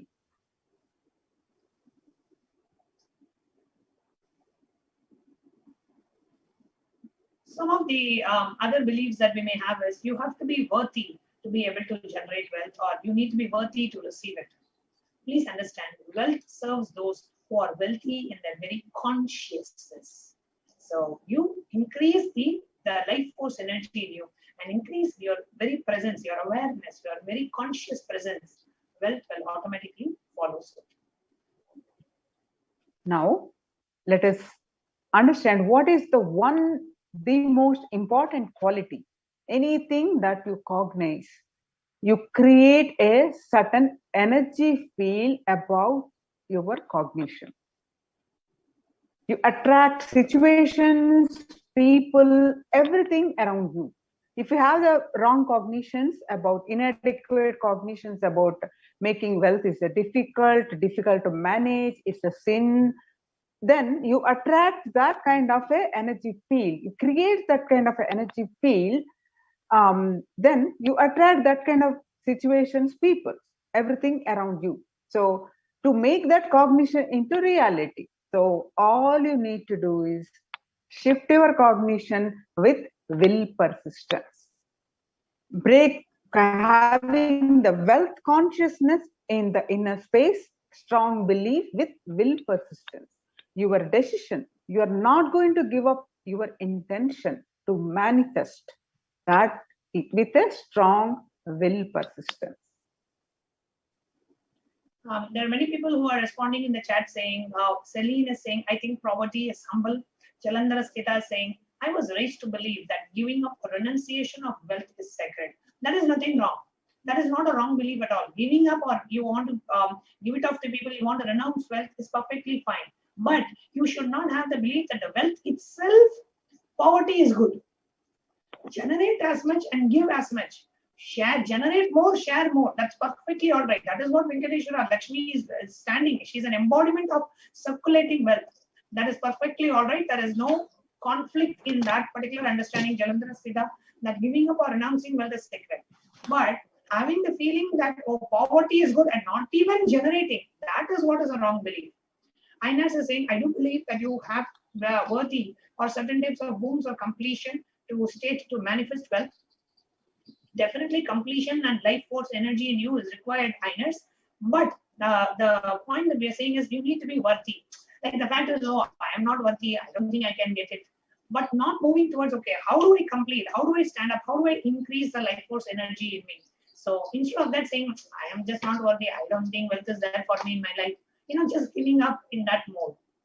Sharias, you're saying, how do you increase your life energy? We are going to be sharing that. Swamiji himself is going to share a 2-step process today. In just a few minutes, we'll be watching a beautiful process guided by Swamiji, secrets on attracting wealth. So please stay tuned. So the one important point that I want to share here is will persistence. Many times, whenever Swamiji used to talk about will persistence, sometimes in our mind we think will persistence means, oh, I have to sit from morning to evening and I have to chant the mantra and I have to do the puja and I have to do this and I have to do that. I should not be eating, I should be fasting, I should give up everything, I should go to a forest, I should do tapas. No, that is not will persistence. Will persistence is not giving up on your intention. For example, you decide that, okay, last year I wanted to get a job which will give me $20,000 a month. But you did not get promotion, you were not able to get a better job, you tried in many places, you were not successful. You have a choice. Okay, I don't think this is for me, I'm just going to give up. Let me be happy with the $5,000 I'm getting. That is lack of will persistence. Will persistence means I will not give up, I will keep trying something or the other until I get $20,000 a month. Not giving up on your intention, even when things don't go the way you want, is called will persistence. Here, Swamiji is not talking about action. Will persistence is not related to action. Will persistence is related to your decision. I am deciding if you want to become a billionaire, or if you want to generate so much of wealth, if you want to come out of debt, even things don't go the way you want, but you are not going to give up. I am not going to give up on my intention. It is a decision. Will persistence is a decision. So I invite and request every one of you to respond in the YouTube chat. Are you understanding what is will persistence? And are you ready to take the decision to not give up on your intention to manifest wealth? If I want to generate whatever wealth it may be, you don't have to put that amount or figure there. But deciding, okay, I will never give up on this intention is will persistence. How many of you are ready to take that decision today? Please respond in the YouTube chat. We can move on to the next slide. Go ahead, Swami. Yes. So repair your mental patterns. Next, yes. Your mental patterns goes on affecting you, but you always tell, I'm too busy to repair myself. It is like sitting in a broken car and go on rotating the handle or pushing and pulling the gears and do whatever you want. You are not going to move an inch. And if somebody says, why don't you repair your broken car because you are not moving anyways? And you will say, no, I'm too busy to repair. I can't get down now and repair because I'm hurriedly going to some place. So you can imagine this is utter stupidity. And so many of you are responding in the YouTube chat. Ainers, Jalandhara Sthita, Sharias, Celine, Ma Yoga Jnana, all of you are ready to stand up and live with the will persistence. Beautiful. Just stay tuned. We are having a beautiful process, guided process by Swamiji, where Swamiji is going to awaken. He's giving a step-by-step process to awaken your wealth consciousness.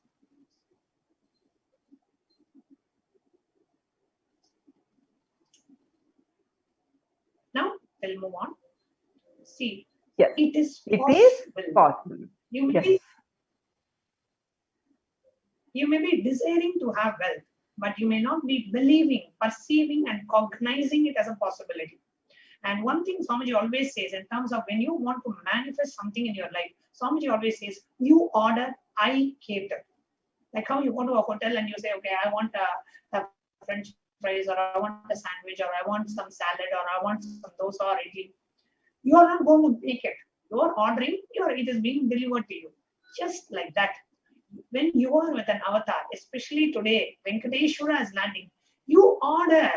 So you say, Swamiji, this is what I want to manifest in my life. Swamiji will awaken your wealth consciousness to manifest that in you. You do not bring your mental impossibilities. Oh no, I can't do it. I don't think I have the capability to do it. I don't think I'm smart enough to get that kind of a job. I don't think my Rahu, Ketu are all aligned for me. I have so much of karmic baggage. I have so much of this. I have so much of that. You don't bring your impossibilities. You just order. Swamiji always says, you order, I cater. So you just say, okay, this is what I want to manifest in the dimension of wealth. And just understand, you are not creating. With Swamiji's blessings, he is going to mirror his neurons and he is going to manifest it for you. He's going to take you step by step to manifest the wealth. So the first and foremost step we need to do is create an energy field of attracting wealth. How do we create an energy field of attracting wealth? We are now going to listen to Supreme Pontiff of Hinduism guiding us into a two-step process. Let us watch this very, very, very important video. I invite everyone to please bring your attention as we listen to the Supreme Pontiff.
That's a difference. Desire is different. Belief is different. Desire is different. Belief is different. You may be desiring to have wealth. You may not be believing it as your possibility. You may not be perceiving it as your possibility. You may not be cognizing it as your possibility. Understand? The first and foremost important step we need to do to create an energy field of attracting wealth. As I mentioned, there are tons of researches proving in the modern day, anything you cognize, you become energy field for it. And you attract situations, persons, knowledge, everything required to manifest that cognition into your reality. In these 2 days, I commit with you, I'll clean up all the mess inside you. The gap between your desire and your perception, that mental patterns, that's what I call mess. I'll clean up. That's one. Second, I'll create an energy field in you to attract wealth and manifest wealth. This too is only the goal of this 2 days program.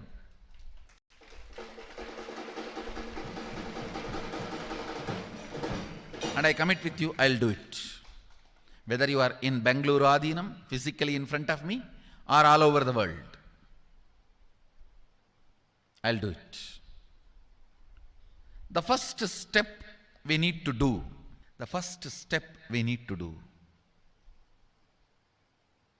looking back, the gap between your desire and your cognitions, how you started perceiving wealth, money, how you started perceiving. I can tell you a small story. First time, how I was introduced to money and started interacting with money. I still remember my 3rd birthday. My father has given me a Ganesha who actually ate food. If you have read my biography, you would have read the incident. If you are interested, you can go to YouTube where I have narrated the whole story. I was given that Ganesha as a gift and I was so curious and busy with playing with the deity. And then in Indian village we have a habit, all the family elders will give coins on the birthday as a gift to the kids. So I was sitting and playing with my Ganesha and all the family elders came. I am supposed to bow down to them. It's a tradition. So I touch their feet and they will give money. A lot of money got collected. Must be some 70, 80 rupees. In those days it's a big money. And for a kid it's a too big money. And it was too much of coins and notes, so my father helped me to pack the whole thing in a hand key. So I looked at him and asked, what should I do with this? He said, you can buy whatever you want. I said, I don't need anything. I only wanted this Ganesha. You already gave it to me. I don't need anything. He said, then you can give it to anybody you want. So I just called all my cousins, brothers, everyone was playing. I grew up in a large joint family. 27 of us grew up together. So it's almost like one school, small school. So all of them are playing. I called in my loud voice, hey, anybody wants, come and take this money. I don't want it. So 4 or 5 kids were running and my elder brother ran fast and took the whole thing, whole hand key. My father told me to tell my elder brother to share everyone. to share with all. I said, I have decided I don't want. And I said, whoever wants, take it. So he took it. How can I interfere in this after that? It's up to him. I will not even interfere, giving any further instruction to how they should share or who should share and all that. I said I don't want. That's my first relationship with money. I still see very clearly that's the same relationship.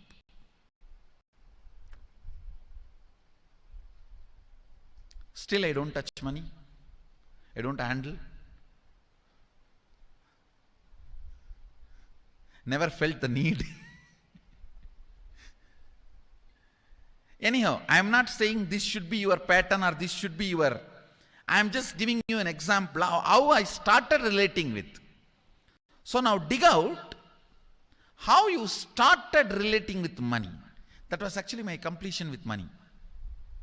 I touched first time money only to give dana. Still I am doing the same thing. Still I touch money only to give dana. How you cognized money, wealth, what all your perceptions and beliefs and cognitions about money.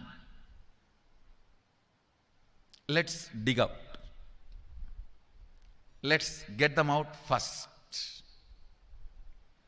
The moment you remember money, does it bring tremendous pain, suffering, impossibility, all that in you?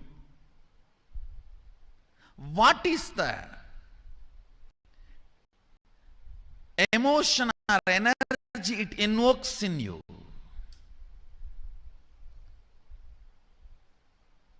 So put your pen to paper and just keep writing whatever comes to your mind. If you feel tortured, irritated, the moment you think of money, whatever you think, money is difficult, money is impossible, money is, unless you cheat, you can't get the money. Even if you cheat it, somebody will cheat from you. So much goes on inside you about money. Your incompletions with money. Just spend few minutes and let's dig out all the incompletions, mental patterns we have, perceptions, beliefs and cognitions we have about money.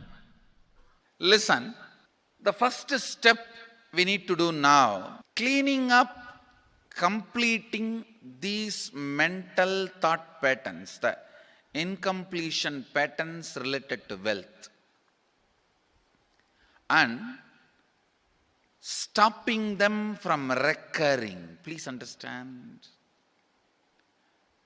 Biggest problem is when you do not recognize something as a pattern, it continues to exist in you and recur. Please understand. Recurring, for example, today you remember, yes, I have a lot of incompletions and patterns. Incompletion means, let me define.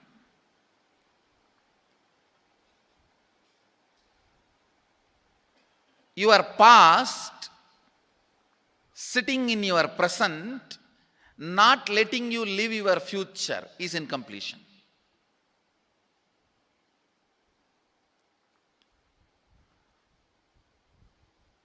It has no logic.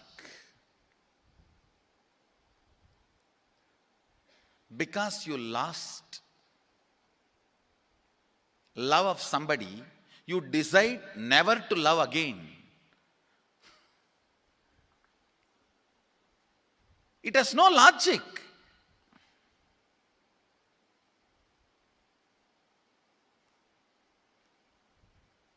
Tons of negative decisions, cognitions you make about life is incompletion. I'll give you one small example. 8-year-old kid is in the classroom. Teacher asks, who is the first Prime Minister of India? The kid jumps on the bench and shouts, Mahatma Gandhi. Naturally, the whole class laughs, because Mahatma Gandhi is not, neither is Mahatma nor he is first Prime Minister. Okay, that you leave it. When the whole class laughs, she decides never to come in the front, jump up and be active. Even after 50 years, if she becomes a CEO of a company, in the team meeting, she will be telling her ideas to somebody else and somebody else will be presenting. Even if she is the head of the meeting, she will continue to suffer the decision she made at the age of 8. How many of you see this is happening even in your life in some form? That is what I call incompletion.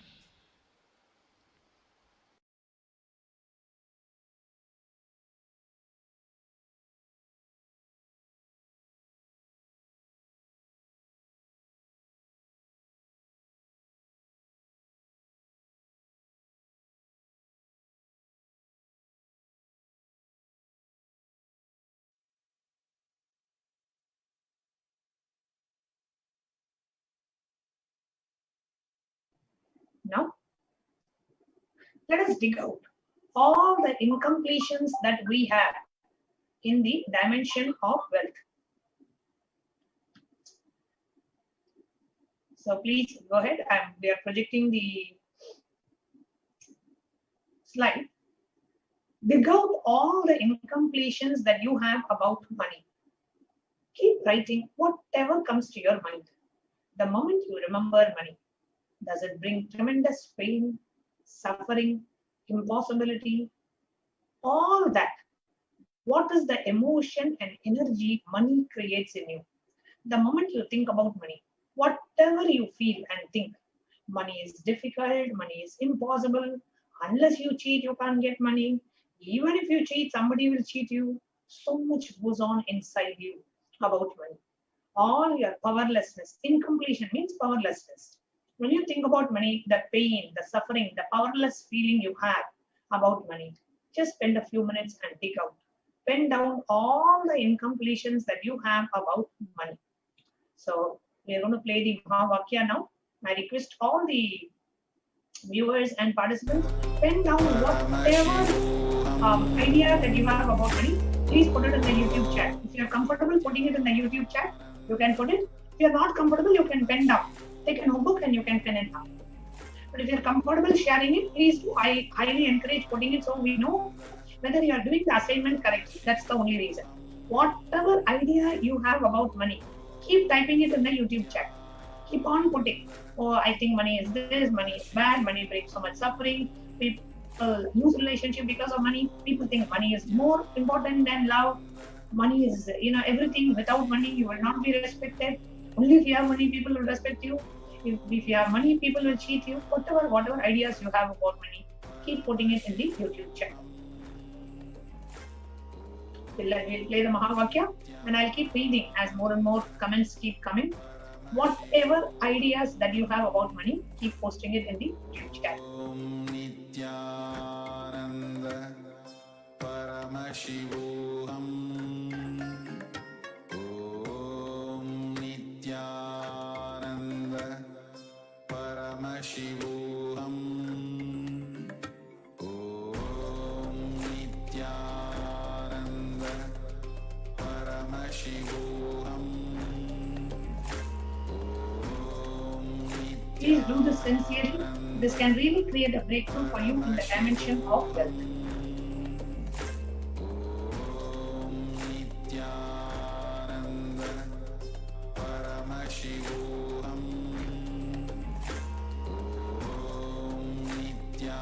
Okay, Rangarajan Ayya is saying, thinking about money creates all the pains and suffering. Fear, impossibility indeed. Rangarajan Ayya, pen down what is each of them. What pain does it create? Pen down each and every one of them. The suffering, the fear, the impossibility, pen down each and every one of them.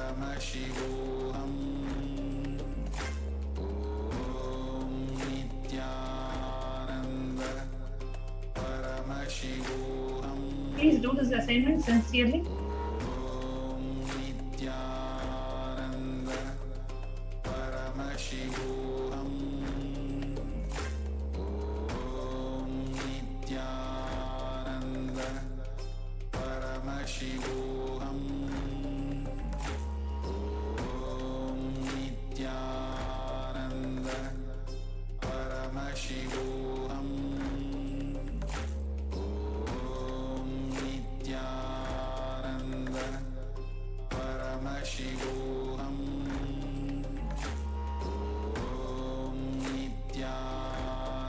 You can go to the next slide.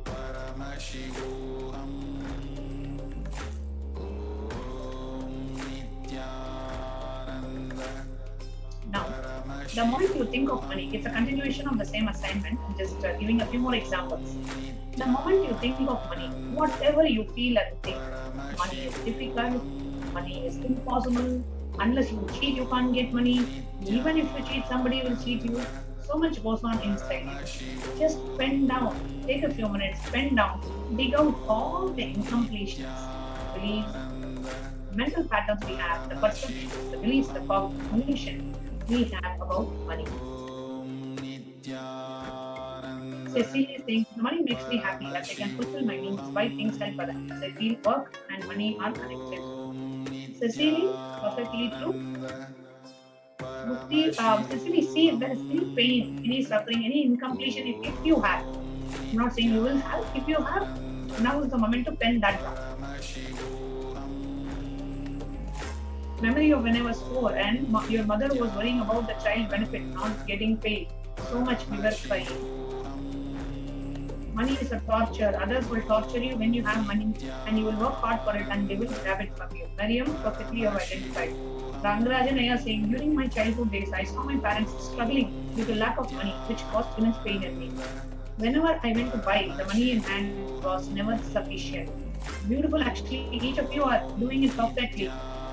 When you're sharing, I'm able to see that you're really cognizing what Swamiji has said and really nailing down the perfect and completions.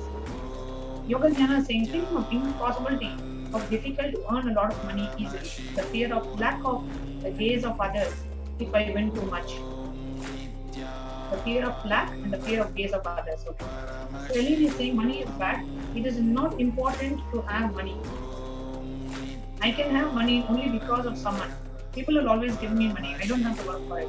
I have too much money. People will, if I have too much money, people will steal from me. Okay. Also, yeah. You lose your health making money, and when you do have time to enjoy the wealth, you are unable to do so as you are no longer healthy. Even after earning so many thousands per week, I ended up only with debts. Even if we have money, God doesn't like it. So, what's the point from feeling guilty from having it or enjoying it?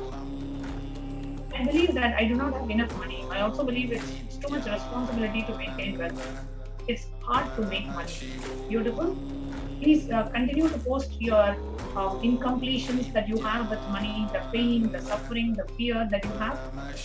Caroline is saying, she's responding in a different language. I think it's French.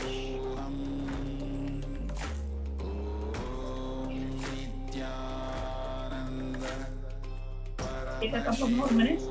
Rupi Raja is saying, I won 3 lakh rupees in gambling last week and I am happy.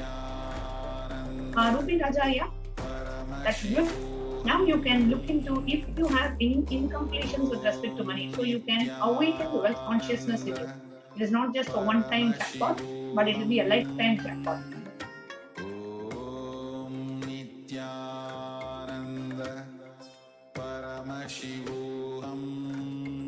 Mariam is saying, if I get busy with working to get money, money will get busy with it and forget about God. I must work so hard to have it, so I try to have money from others. Joycelyn is saying, I'm afraid to pay more for the quality of the service. Beautiful.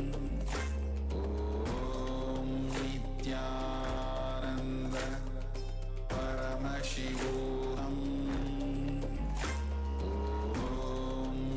we have a sharing from one of the participants, Chandra Sita, saying, I think I just discovered the root of my incompletions about money. When I was very young, I had a number of little enterprises that made me quite a bit of money. I was still in elementary school. However, the more money people perceived I had, they would try to manipulate me, cheat, and lie to get it. I could never trust the people who were around me, friends and family. I didn't like that feeling. I made a decision: if I have no money, then there is nothing to attract these negative actions. I believe I am still holding on to this. Beautiful Jalandhar Sida, please complete with that belief today. You will complete with that experience and complete with that belief. Beautiful. Money is required. Money is required hard work, as I have used to work all day long, and how much I wanted her to be around me. I'm afraid to give money. I'm afraid to be cheated. I always feel that money is enough, but in reality, it is not enough. Money is hard to manage. Beautiful. So now, all of you we have digged out all the ideas that we have about money. Next, Swamiji is going to lead us into the next step of the process.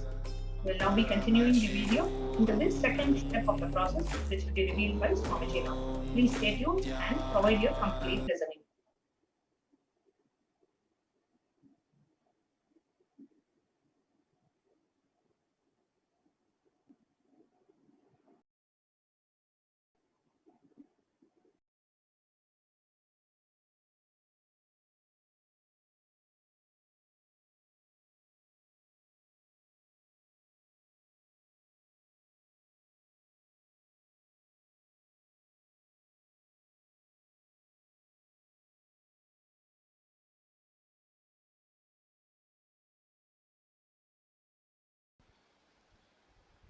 Many will have many questions. What? Sadashiva? He was supposed to be. Was he teaching? He explains in Agama. Of course, the moment I utter this word, many will have many questions. What? Sadashiva? He was supposed to be God. Was he Guru? He was supposed to be energy. Was he teaching? Let me be very clear. He is the pure consciousness beyond time and space, but he also assumed form within the time and space. The formless came in form many times and taught the great spiritual truths to the world. We should not even use the word was. Is the right word.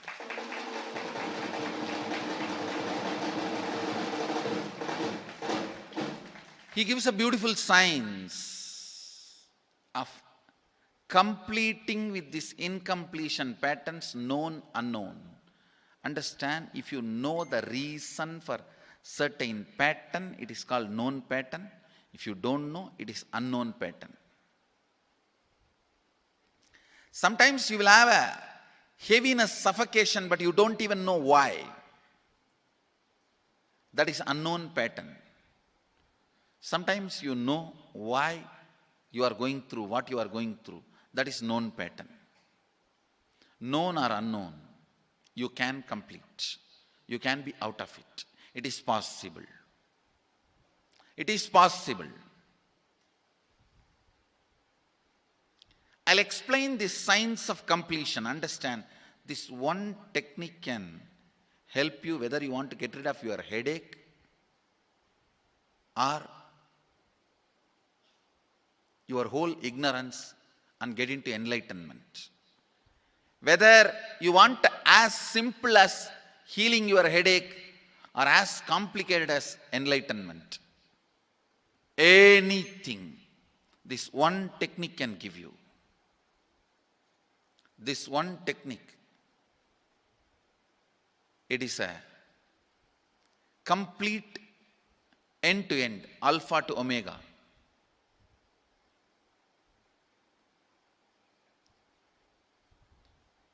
It's from Sadashiva directly.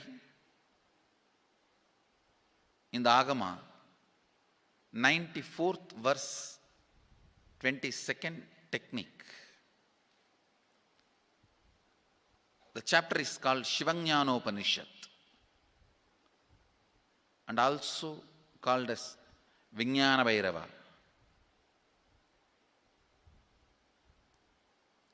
Chittat yanta kritirnasti mamantar bhavayet iti vigalpanam abhavena vigalpair uchito bhavet. You don't have to remember. I am uttering every time so that I will remember. That's all. No, it is just to keep the purity of the teaching. I want all of you to know, whatever I am sharing with you is my personal enlightenment experience, which is in tune with the earlier master's experience. My Apta Pramana, my Atma Pramana in tune with the Apta Pramana, means the earlier masters. The Shastra Pramana. Only that can become your Sakshi Pramana.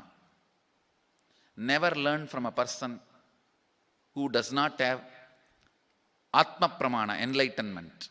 He will be only Pandit, repeating. Same way, never learn from a person who claims yes, enlightenment, but does not keep his experience in tune with the Shastra Pramana and shares with you. It's always dangerous. Maybe it must have been good for him, but we don't know whether it is good for all of you. The Atma Pramana should always be acid washed with Apta Pramana, Shastra Pramana. Only that can become Sakshi Pramana, experiential reality for you. Never learn from anybody who has only knowledge, not experience. Same way, never learn from somebody who claims having only experience and does not connect, purify, make it in tune with the Shastra and presents it to you. There is always a danger. If you don't bother about the Shastra Pramana, you may be having kakka biryani. Be careful. Listen. To keep the purity of the teachings, I keep the original Sanskrit verses. I'll give you the translation now.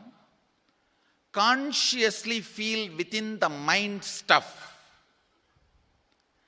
of past memories of incompletion with its activities as mind, intellect and ego not existing in me. By contemplating this way in your inner space, disidentify from the past impressions and memories of completion.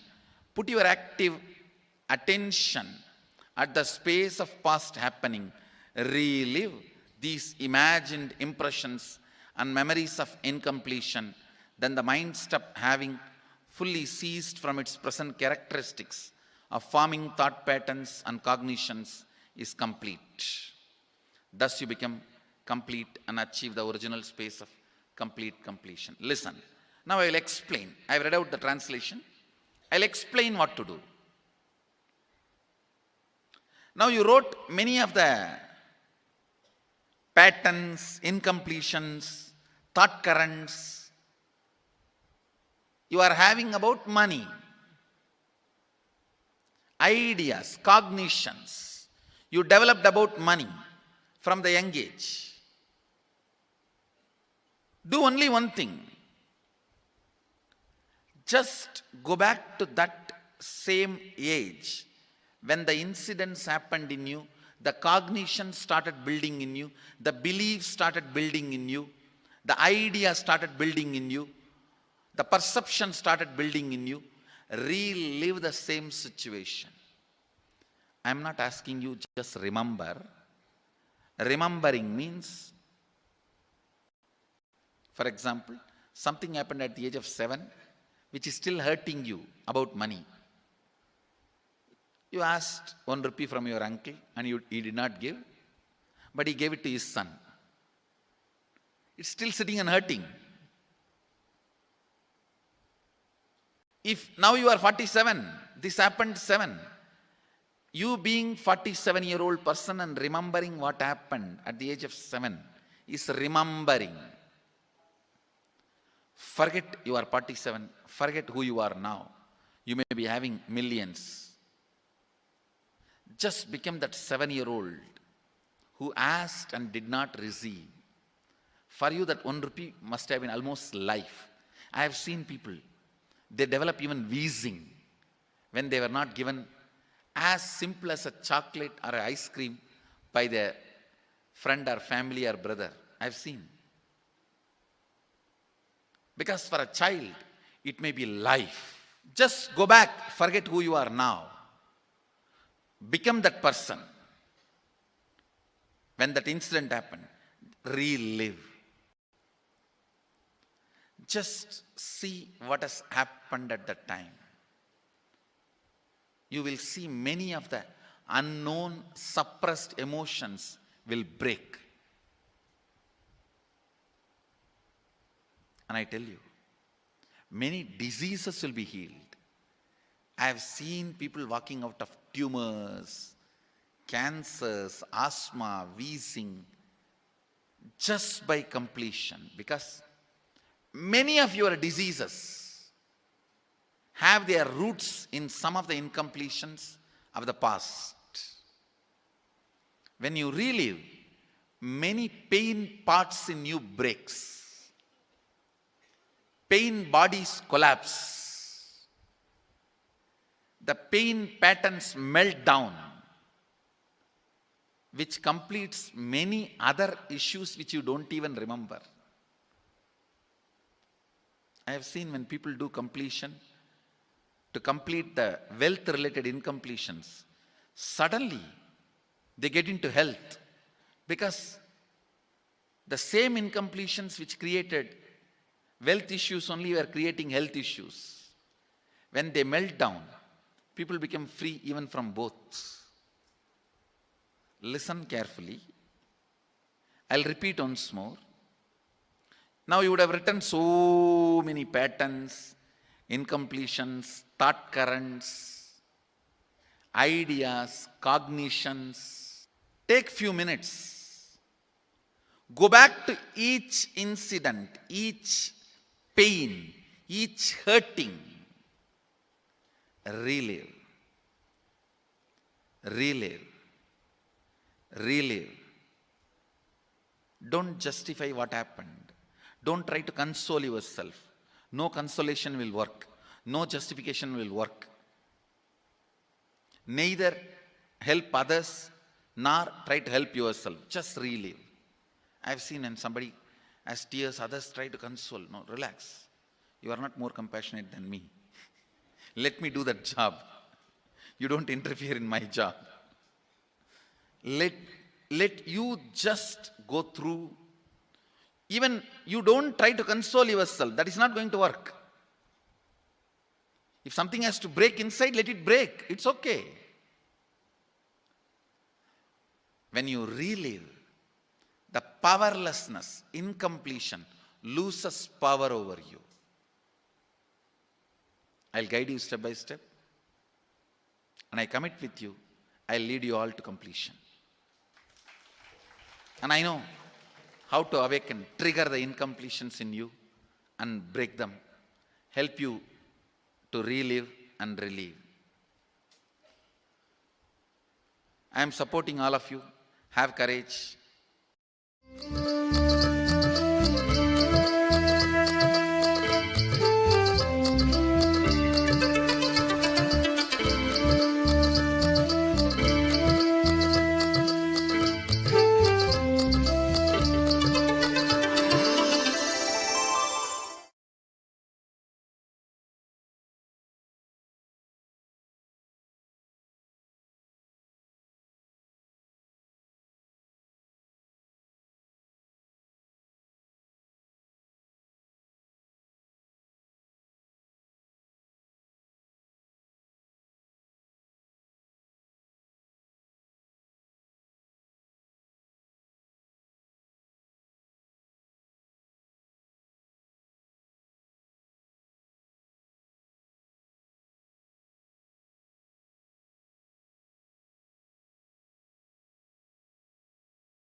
Yes.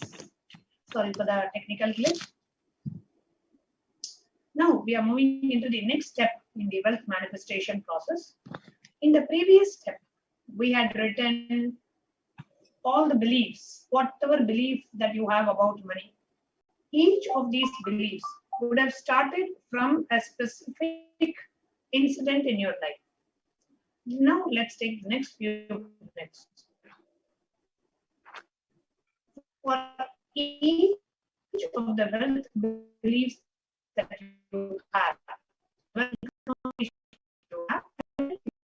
the incident from which you got that specific, maybe you saw your parents or you saw in some movies or you heard it from some friends, family, or whatever incompletion that you have about wealth. From where did you get that incompletion? When was the first time, not the recent one, the first time when you had this belief about money? How did this belief get created in you? What was the root incident which created this specific cognition in you about money? Let's take the next few minutes to pen it down.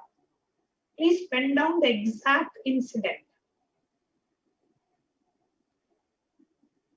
We can play the Mahavakya. We'll give you a few minutes to pen down the exact incident where this wealth belief started happening in you.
Please do this sincerely.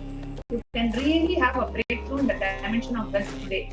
Here we go through the wealth completion process sincerely. Please identify the incidents when these incompletions started happening in you. Many of you have already identified and you have posted it in the chat earlier. So pen down like a list of incidents. At the age of 7, this happened, or when I was 10 years of age, I saw my parents go through this incident, or I saw my neighbors abuse my parents, or my parents got divorced and we didn't have any money and we were going through a lot of financial difficulties, whatever. Sanjay Sai is saying, too many times since 30 years, thousands of times, thousands of obstacles. Sanjay ji, you have to pen down the earliest incident when it happened. You don't have to pen down each and every occurrence. Those incompletions would have started at the first incident in your life, maybe when you were a child. When it happened, please pen those down. Malaria was saying, my mom was in pain as my dad was asking for money and she didn't want to give, but still she gave under pressure. And during that time, incident one said, she didn't want me to be born. I was 4, I was shocked. Beautiful, Ma. Miriam, this is perfectly you're identifying the root incident. That's wonderful. You will now be entering into the completion process next. Mukti, sorry for the technical glitch. We had some streaming issues, so that's why the stream was paused for a while. Now we have resumed the session. Please go ahead and pen down. Just identify the incidents when these started in you.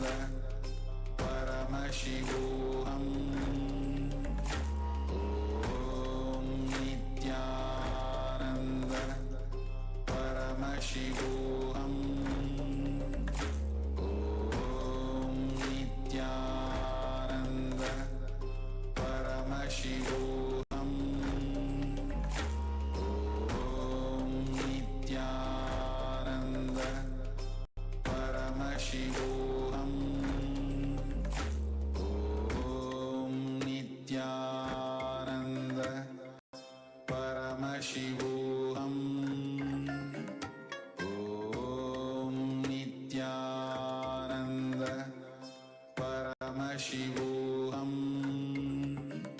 Om Nithyananda Paramashivoham. Sanjay ji, if you are not able to remember the first time, you can, whatever is the first time you remember, you pen that down. Let us say, for example, the incident happened at the age of 7. You are right now only able to remember, you are able to trace back only till the age 20. Pen down what happened at the age 20, that is fine.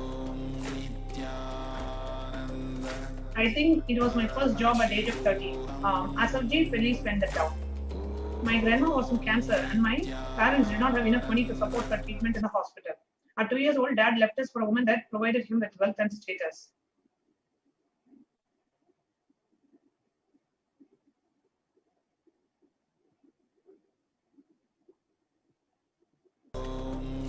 Nithyananda Paramashivoham. Om Nithyananda Paramashivoham. Okay, now we will enter into the next step of the process. The next step of the process is completion. Swamiji already beautifully explained the completion process. So now we are going to forget your present moment, present characteristics. You will go back to the incident which you have identified. Relive exactly what happened. That same emotion, that same day, on the same time, in the same place, wearing the same dress. Visualize your same form that you had at that age, the same people around you, the same experience, the same emotion, the same incompletion. Allow that emotion to happen in you intensely. Okay? So you are going to relive that exact same feeling that you had in the original incident. You are going to relive and relive. Let's now enter into the completion process. One by one, each incident, relive that incident at least 3 times. Intensely relive that incident. And when you relive, automatically those cognitions, incompletions that you had, melts down from your system. You will experience so much of relief. And during the completion process, if you feel like crying, feel that anger and fear and or the guilt, hatred, whatever happens, allow that to happen in you. So please sit straight and close your eyes. Consciously forget your present characteristics. Oh, I'm a 30-year-old, 40-year-old, sitting and attending the program, watching on YouTube. Forget about all of it. Go back to that age when the incident happened. Visualize, see yourself very clearly. You have become that small girl or a small boy, wearing that cute frock or wearing the shorts at that age. And to see that the same day, the same time, the same situation, the same people around you, the same ambience, the same smell. Relive that incident intensely. And intensely relive.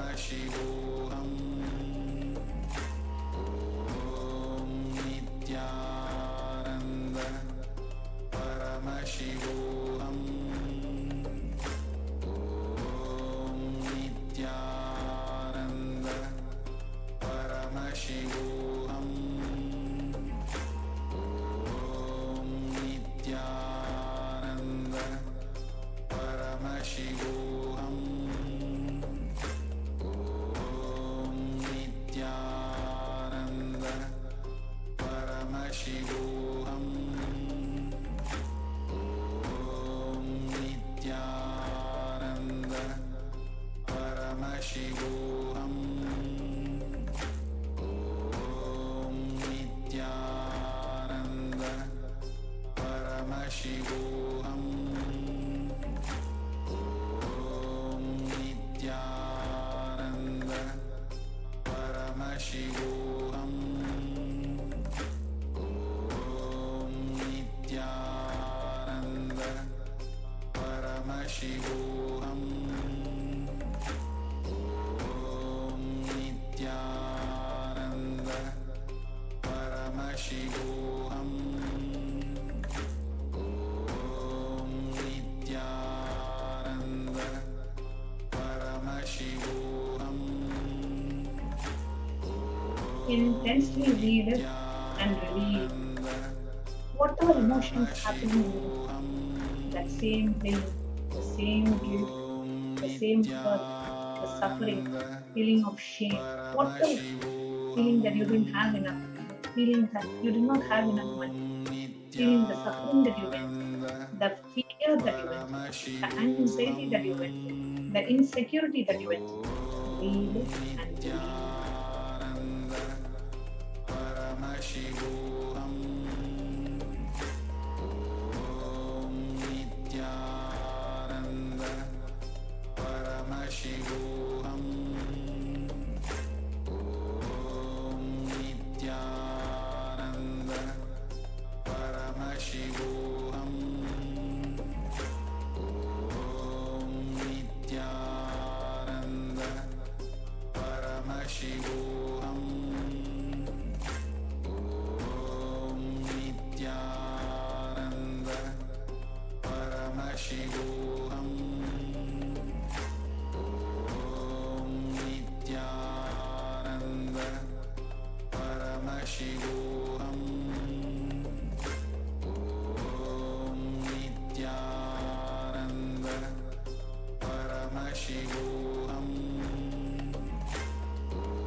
We probably had only a few minutes.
Paramashivoham.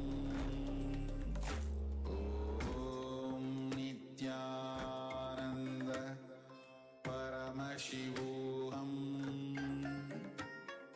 Om Nithyananda Paramashivoham. Om Nithyananda Paramashivoham.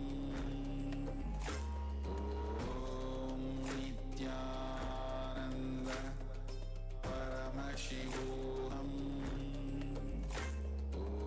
Om Nithyananda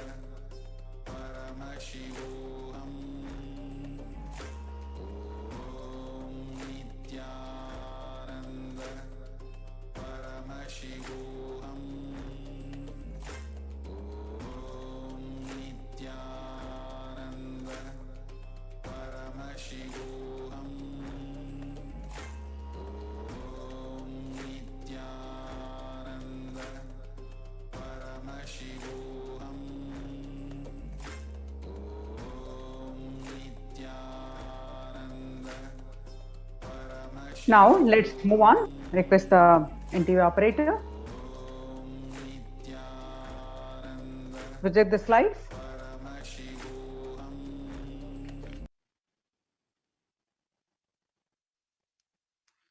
Now, for whatever you want to be, the actual work you need to do is on your fears. You're working on many other wrong things, actually.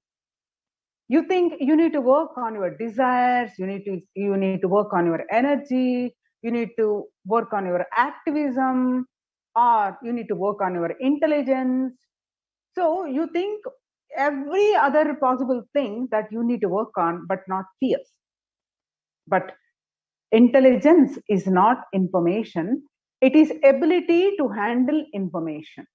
So that comes only when you crack down your fears. Just drop your fears and decide with a strong will persistence, complete. Whenever you get this powerless cognition or inadequate cognition or beliefs that are in your inner space, drop them, complete with them, and manifest what you want.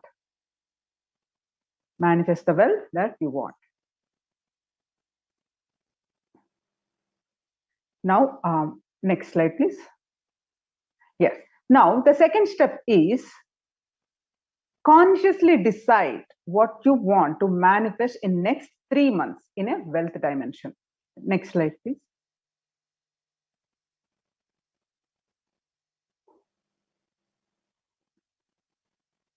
The second step, yes, is to consciously decide what you want to manifest in next 3 months in a wealth dimension.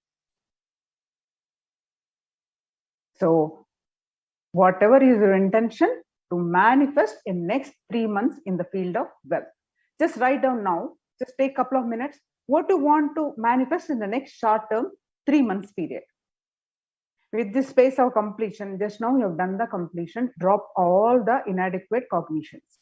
Now, with this space of completion, 3 months as a wealth, you may think that for your life, getting the a person's friendship is more than manifesting wealth. That is wealth for you. Or situations as well. Some situations you want to manifest. You want to get some name and fame. Anything you think as extension of you, your wealth dimension for your life, or for some being active, being productive. Anything that you want to manifest is an, as all of you understood, that wealth is an extension of you. So, and you may want to manifest some extraordinary powers as your wealth. Anything that you want to manifest as wealth dimension, as you consider that as wealth for you, you consider that that dimension fulfills your life. Then next 3 months, you decide to manifest. What is that you want to manifest in next 3 months? Just take a couple of minutes and write down. Whatever you consider as wealth, you want to manifest, attract in the next 3 months, please pen down. Whatever you want to attract in next 3 months, as a wealth dimension of you, as an extension of you, as an expansion for you. You feel abundance, you feel wealth. If those dimensions added to you, you want to attract that. So please write down just a couple of minutes.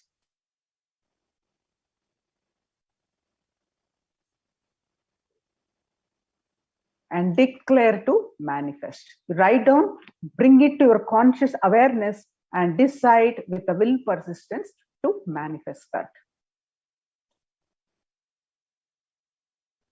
Just a couple of minutes.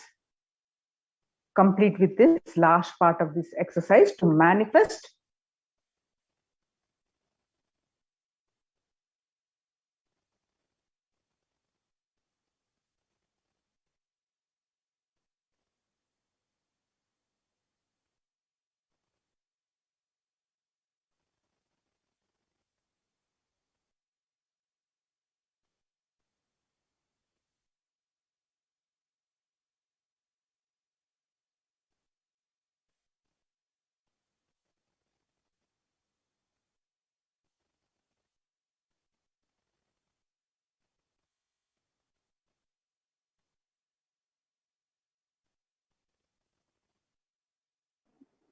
Can play the Mahavakya.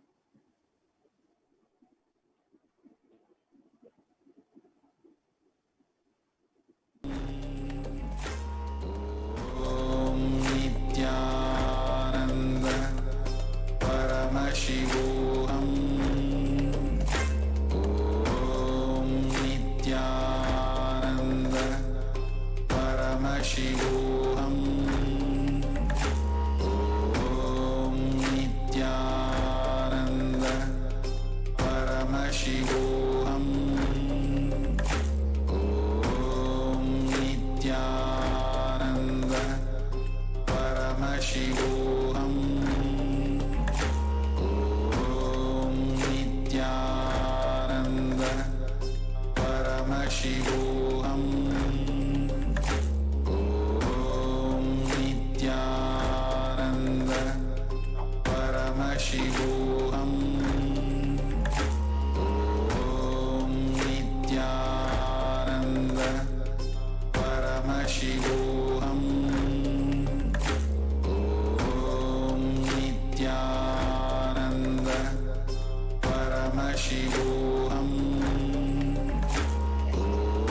Om Nithyananda Paramashivoham. Om Nithyananda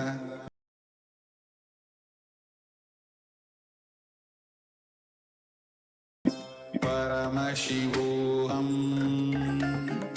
Om Nithyananda Paramashivoham. Om Nithyananda. Request the NT operator to stop the Mahavakya.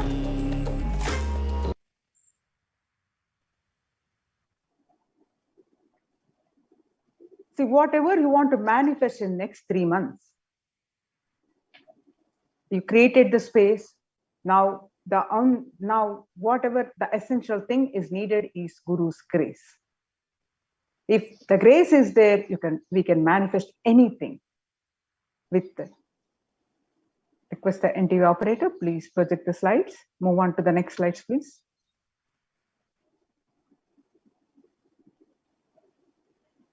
Yes, next slide, please. With deep devotion and oneness with the Guru, you can complete all binding cognitions on wealth and manifest life with prosperity and abundance.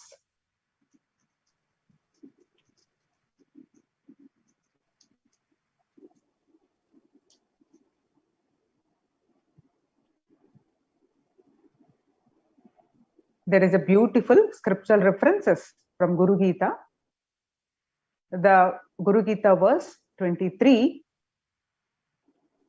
it says, Gukaras Sandhakarasya Rukarasteda Uchyate Ajnana Grahasakam Brahma Gurureva na samsayaha. The syllable gu is darkness, and the syllable ru is said to be light. There is no doubt that the Guru is indeed the supreme knowledge that swallows the darkness of ignorance. This is the reference from Guru Gita, verse 26. The next reference, beautiful reference from Guru Gita is verse 18. Gurumurtim smare nityam Guru nama sada japet Guroranyam prakuvita Guroranyana bhavayet. Always remember the Guru's form. Constantly repeat the divine name given by the Guru. Always follow the Guru's commands. Think of nothing other than the Guru. Another beautiful scriptural reference from Guru Gita, from Guru Gita, it says, verse 22, Sarva Papa Vishuddhatma Sri Guru Pada Sevanat Dehi Brahma Bhavet Yasmat Vakripadham Vadhamite. Out of compassion for you, I shall tell you how the embodied soul becomes purified of all sins. By serving the Guru, as we think, is not a Vyakti, a person. He is a Tattva, as a principle. He is simply a physical representation of the divine. In the Vedic tradition, the spiritual teacher, the Guru, is said to be more important than God. God is always and everywhere, but it is the Guru who opens the disciples' eyes to the existence of God. Guru is the doorway to one's own experience of the divine. Guru exists as embodiment, that is, manifest form of God, Paramashiva, and God, Paramashiva, is the unmanifest form of Guru. So God is the state of Guru. Guru is the statement of God. Gurus are the manifests of Paramashiva, and Paramashiva is the unmanifest existence of Guru. Guru Bhakti is intense, pure, existential energy which can liberate you from all unknown, all known, unknown, unnecessary delusions. Next, we are going to enter into the Venkateshwara deity readings. What is Venkateshwara deity readings?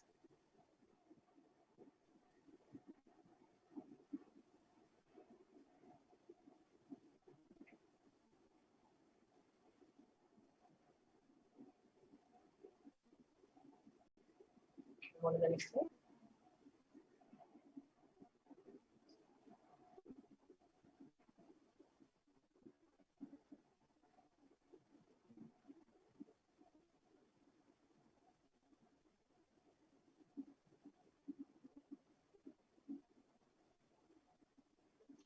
The next slide. Just pause on the caution slide for a few seconds.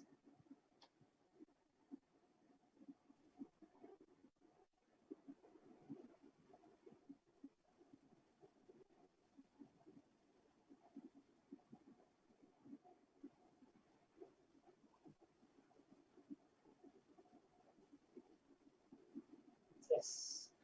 Now, with the blessings and the grace of the Supreme Pontiff of Hinduism, Jagat Guru Mahasannidhanam, His Divine Holiness Bhagavan Nithyananda Paramashivam, a group of disciples have been initiated to have the Sarupya, means experiencing that oneness in the very form of Venkateshwara, embodying the grace in the form of Venkateshwara.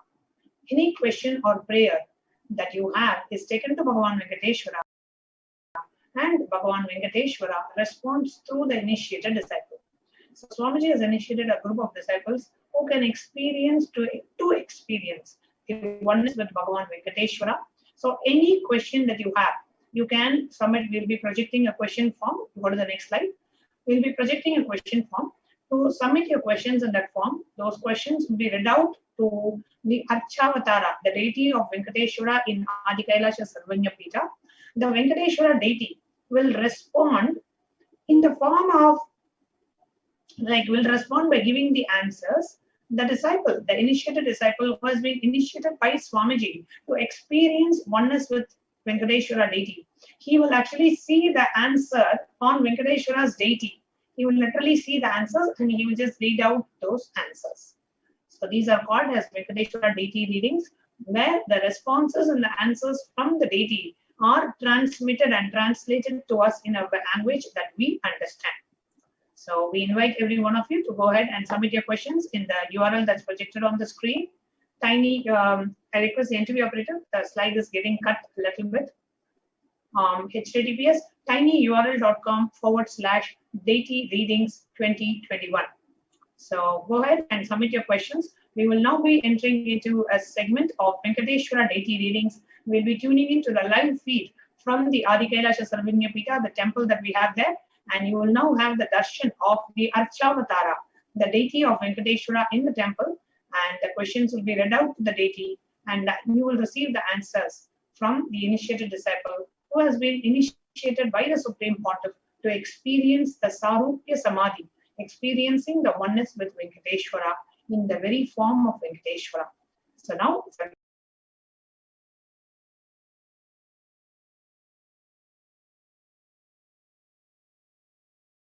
very interesting segment. You can get your personal questions answered.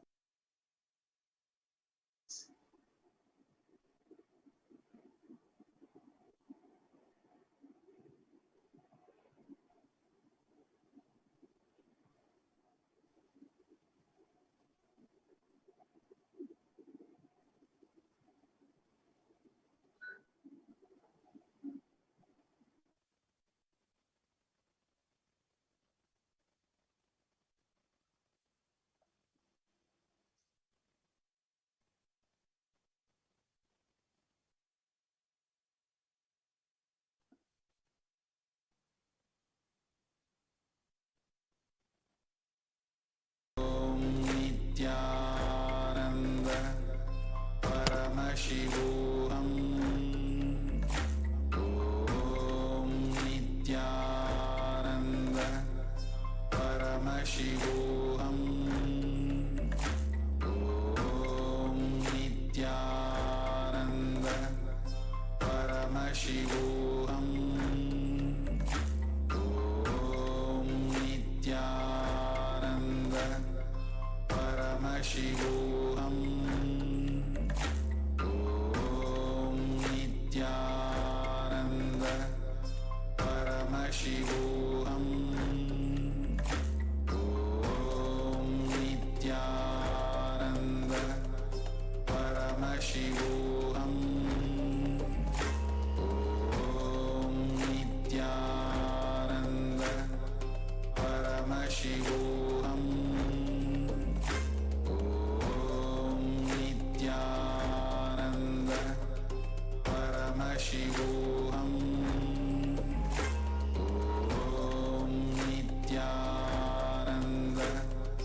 Paramashivoham.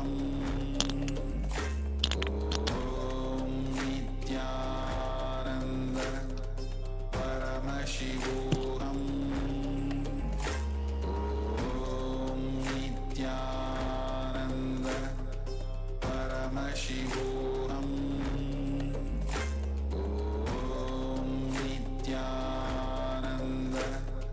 Paramashivoham. Om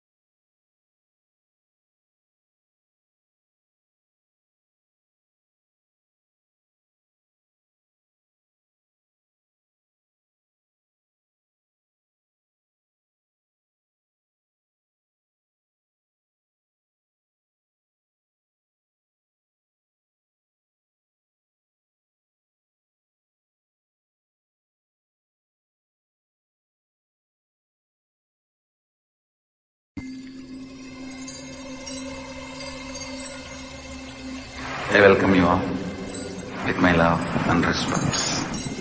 Let you all open all your three eyes. Om Nithyananda Paramashivoham.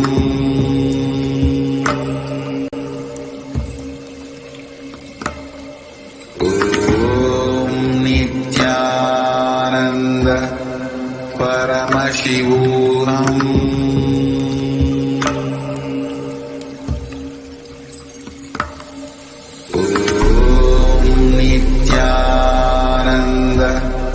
Paramashivoham.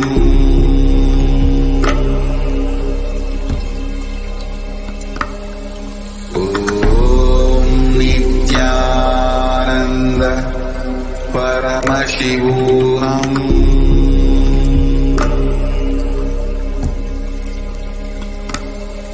Om Nithyananda Paramashivoham.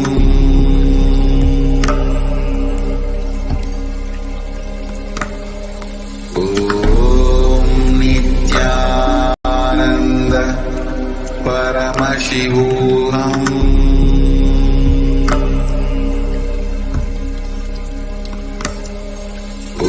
Om Nithyananda Paramashivoham.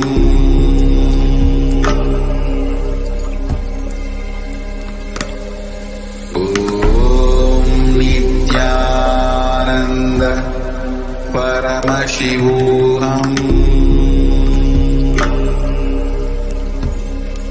Paramashivoham. Om Nithyananda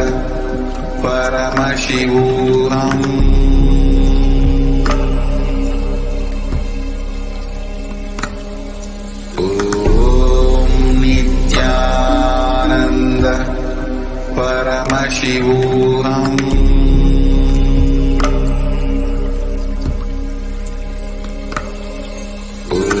Om Nithyananda Paramashivoham.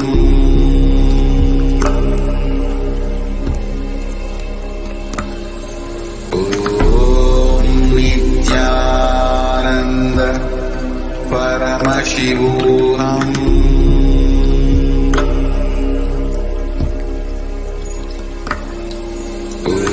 Om Nithyananda Paramashivoham.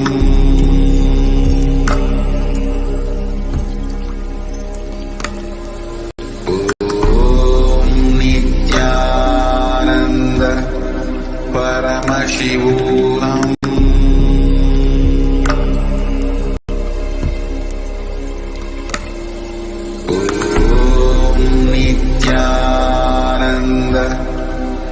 Paramashivoham.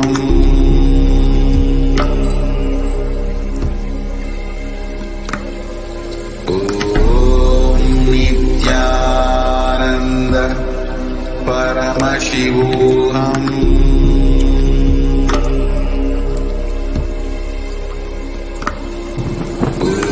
Om Nithyananda Paramashivoham.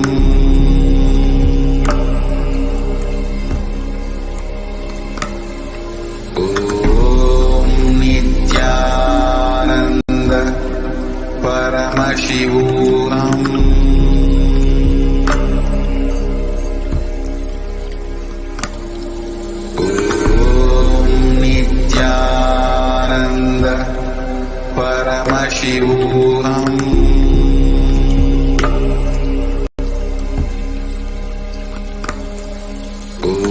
Om Nithyananda Paramashivoham.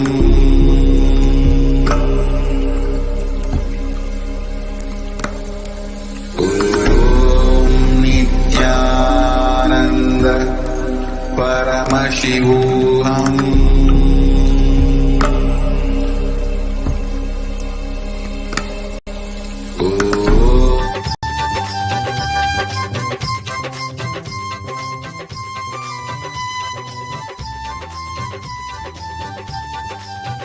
नित्यनारायण Govind Madhava नित्यनारायण Govind Keshwa नित्यनारायण Govind Madhava नित्यनारायण Govind Keshwa नित्यनारायण Govind Madhava नित्यनारायण Govind Keshwa नित्यनारायण Govind Madhava नित्यनारायण Govind Keshwa Hare Nitya नित्यानन्ता Hare Nitya Hare Hare Hare Nitya नित्यानन्ता Hare Nitya Hare Hare Hare Nitya नित्यानन्ता Hare Nitya Hare Hare Hare Nitya नित्यानन्ता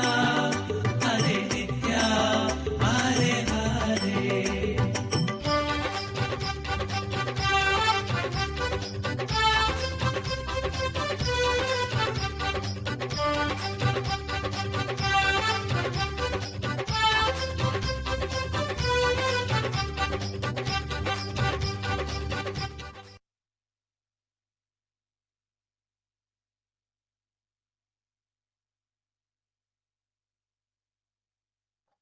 Let us now enter into the Venkateshwara readings.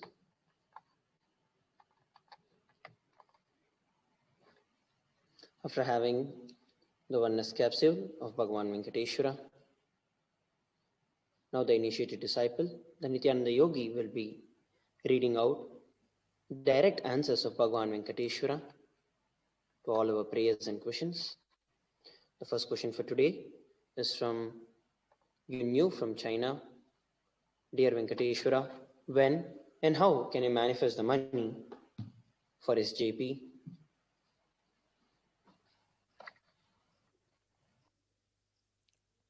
Blessings of Venkateshwara. Do what you are most passionate about and let it become a source of wealth for you. Blessings. The next question is from Shala Mehta from Australia. Dear Prabhu, please bless me with being my own boss. Please share what message you have with respect to wealth dimension in my life. Thank you.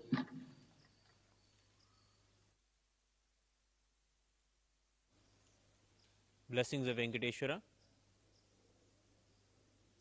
Let you know that Lakshmi is always within you and you will manifest wealth.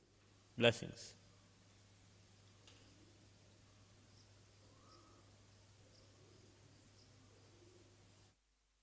The next question is from Celine Golelan from Switzerland. Dear Venkateshwara, how can I get out of emotional dependence and gratitude?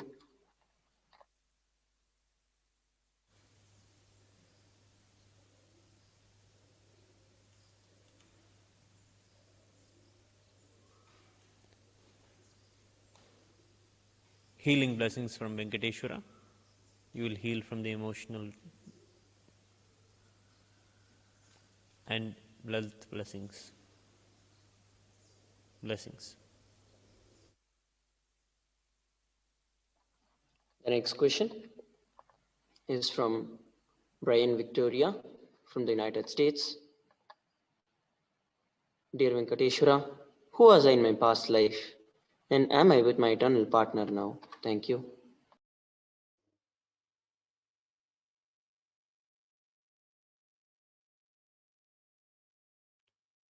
Blessings of Venkateshwara.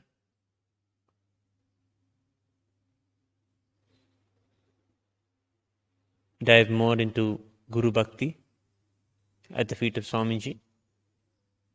Share his teachings. You will get more clarity in your life, in your past life. You are a Hindu. Blessings. The next question is from Iris from Latvia. Dear Venkateshwara, please bless me and liberate me from guilt, worries, and mental issues.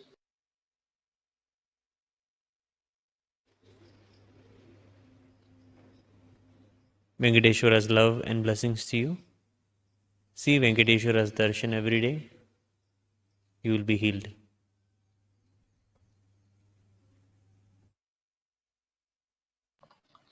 The next question is from Aina Avotins from Latvia.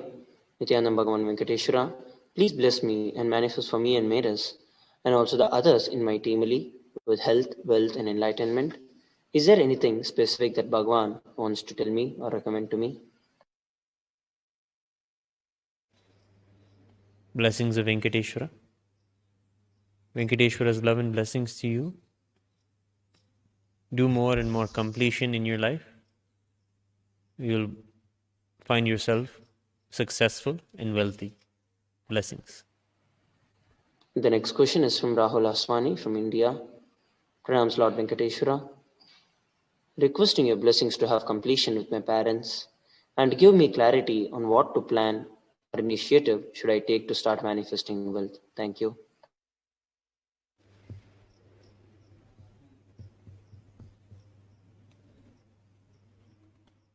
Blessings and healing in relationships. Learn to become more creative and do what you're most passionate about. You'll find that is what is key to your success. Blessings. The next question is from Meena Narayan from the United States. Dear Lord Venkateshwara, please let me know when will I complete my SJP? Deep gratitude.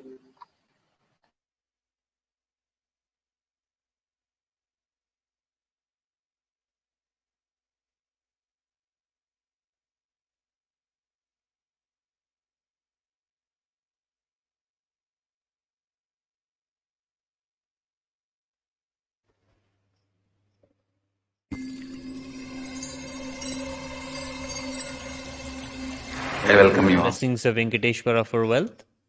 You will manifest the wealth for SJP.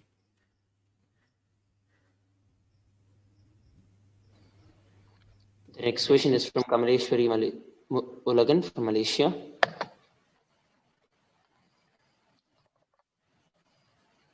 Dear Venkateshwara, how will we be blessed to have the full funding for my daughter, Shwani Kriteran, for higher education for her third year and bar with masters in UK, amounting to 70,000 US dollars?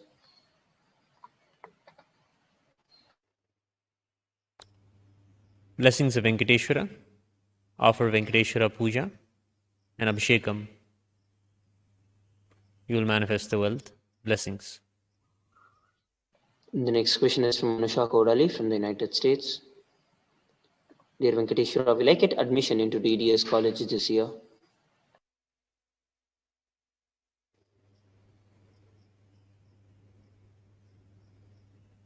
Blessings of Venkateshwara.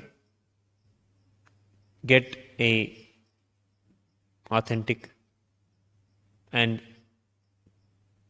insightful letter of recommendation. Blessings. The next question is from Evelyn Telshid from Guadalupe. Dear Venkateshwara, when can I rebuild my new house? Blessings of Venkateshwara. Learn self-sustainability. Learn the techniques of doing things in-house, at home. Blessings. You will make your own home. The next question is from Denise Magno, Europa from Brazil. Dear Venkateshwara, what investment should I make to manifest wealth in my life?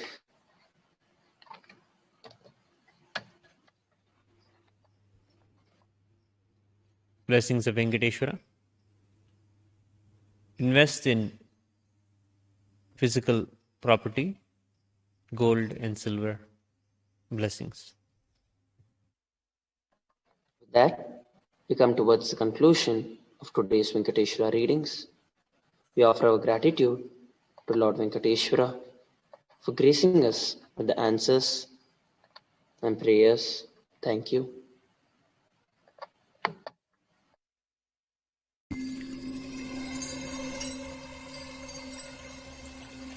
I welcome you all with my love and respect. Let you all open all your three eyes. Om Nithyananda Paramashivoham.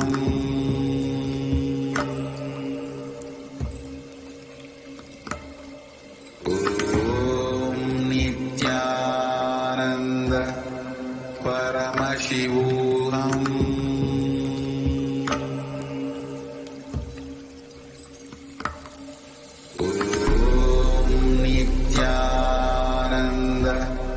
Paramashivoham.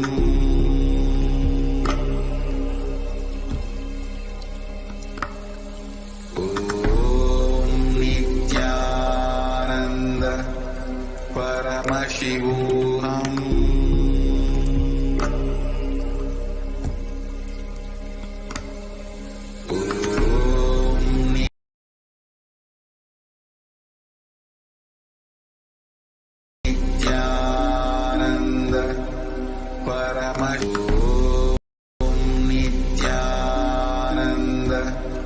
Paramashivoham.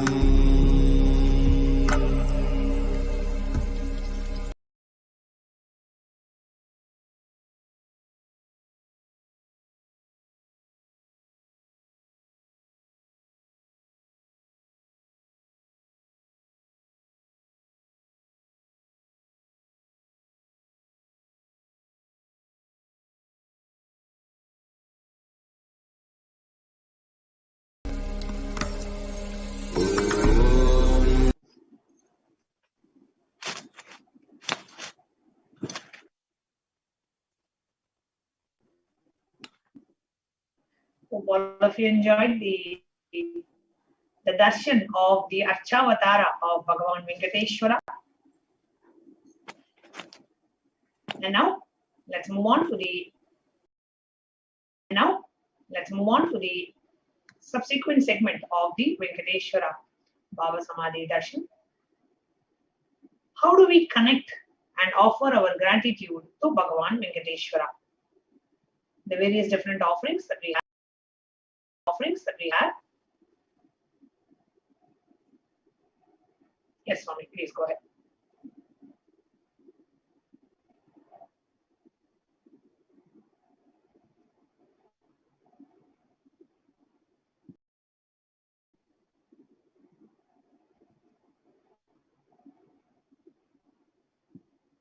So the first is the offering of the Sankalpa. The Sankalpa offering blesses a person offering with all the fruition of the desires and the wishes that he is earning for. Now, in the previous 12th manifestation, each of us wrote, okay, in the next 3 months, what is it that I want to manifest in my life?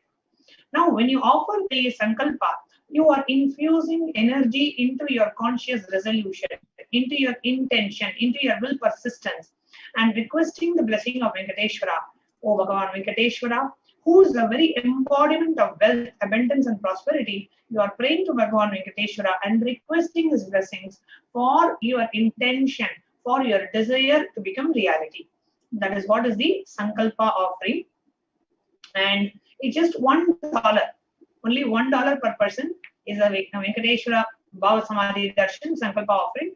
The link is projected in the bottom of the screen. If you see the step 1, it says make your payment here in the scroll, tiny.cc/BSD Sevas-25th April. That's the step 1. Step 2, after you make the payment, you have to fill the Sankalpa form.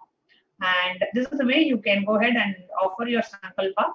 Whoever wants wealth manifestation, I request you to offer your prayers to Bhagavan Venkateshwara.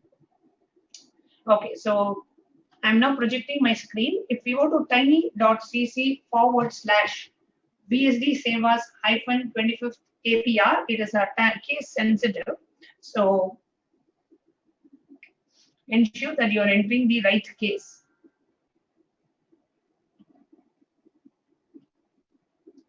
Okay, so now I'm going to show you how to make the Sankalpa offering. So go to the website link that is in the scroll, and here in the option you choose, you have multiple options that you can choose. So in this you can choose Sankalpa chanting here. That is the below the Nilu Topudi. You have that. So you have E-Hundi offerings. You have Sankalpa chanting.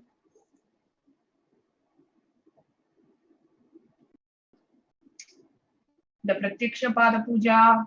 You have various different offerings. You can choose Achamana Patra, Naga Bharanam. All the different offerings are here. So choose the Sankalpa chanting. And it is only $1 per person. If you want to do it for your family, you can choose like $2 or $3, depending on how many family members you want to do. Let's say you want to do for you and your spouse. So I'm choosing $2. Click on Add to Cart. I request you, all of you, to please do it along with me so that you can receive the grace and blessings of Venkateshwara. So here in the Add to Cart, it shows up Venkateshwara Bhava Samadhi Darshan. I'm just clearing up the earlier cart from yesterday. Okay, so the Venkateshwara Bhava Samadhi Darshan donations, Sankalpa chanting, and $2 is here. And then I click on Proceed to Checkout. This is the link that I'm projecting, is the tiny.cc/BSD Sevas-25 APR. That's the link that I'm projecting. So click on Proceed to Checkout.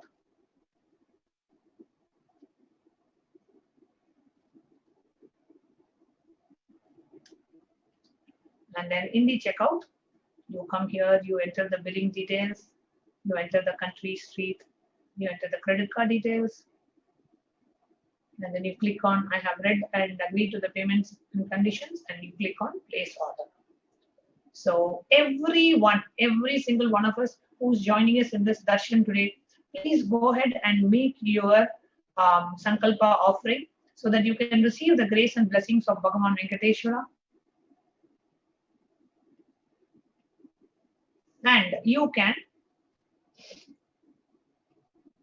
manifest the intention to whatever you want to manifest wealth and awaken your wealth consciousness in you. Next, I'm also going to show you about the option to offer the E-Hundi offerings. Okay, so the next is the E-Hundi offering. Now, E-Hundi offering is offering of gratitude at the divine lotus feet of the Supreme Pontiff. This is also just $1 offering. E-Hundi offering is when you just come and offer your gratitude, saying, I want to offer my gratitude to Bhagavan Venkateshwara. I am just putting the $1 to Bhagavan Venkateshwara, and who is manifesting in the form of Supreme Pontiff of Hinduism. So offering your gratitude to Swamiji. So it's very, very, very simple. You just come down to the YouTube chat. On the right side, you see the chat option. If you're on a mobile, it will be below the live video. So click on the dollar symbol. You see a dollar symbol here. Here it says show your support for Kailasa's HDH Nithyananda Paramashivam. Click on that. You have a super chat or a super sticker option. So I'm choosing super chat. You can choose either one. I'm choosing super chat. And you can just offer $1. Just offering your gratitude at the divine lotus feet of the beloved Swamiji. So just offer $1. Click on buy and send. When you click on buy and send, you can enter the credit card details, you can enter the billing address, and you can just click buy. Very, very, very simple. And I invite each and every one of you to offer either you can offer the Sankalpa and enter the form, or just offer the E-Hundi offering of gratitude. Just your way to say thank you. Thank you, Swamiji, for happening in our lives and gracing us and blessing us with this. Just $1.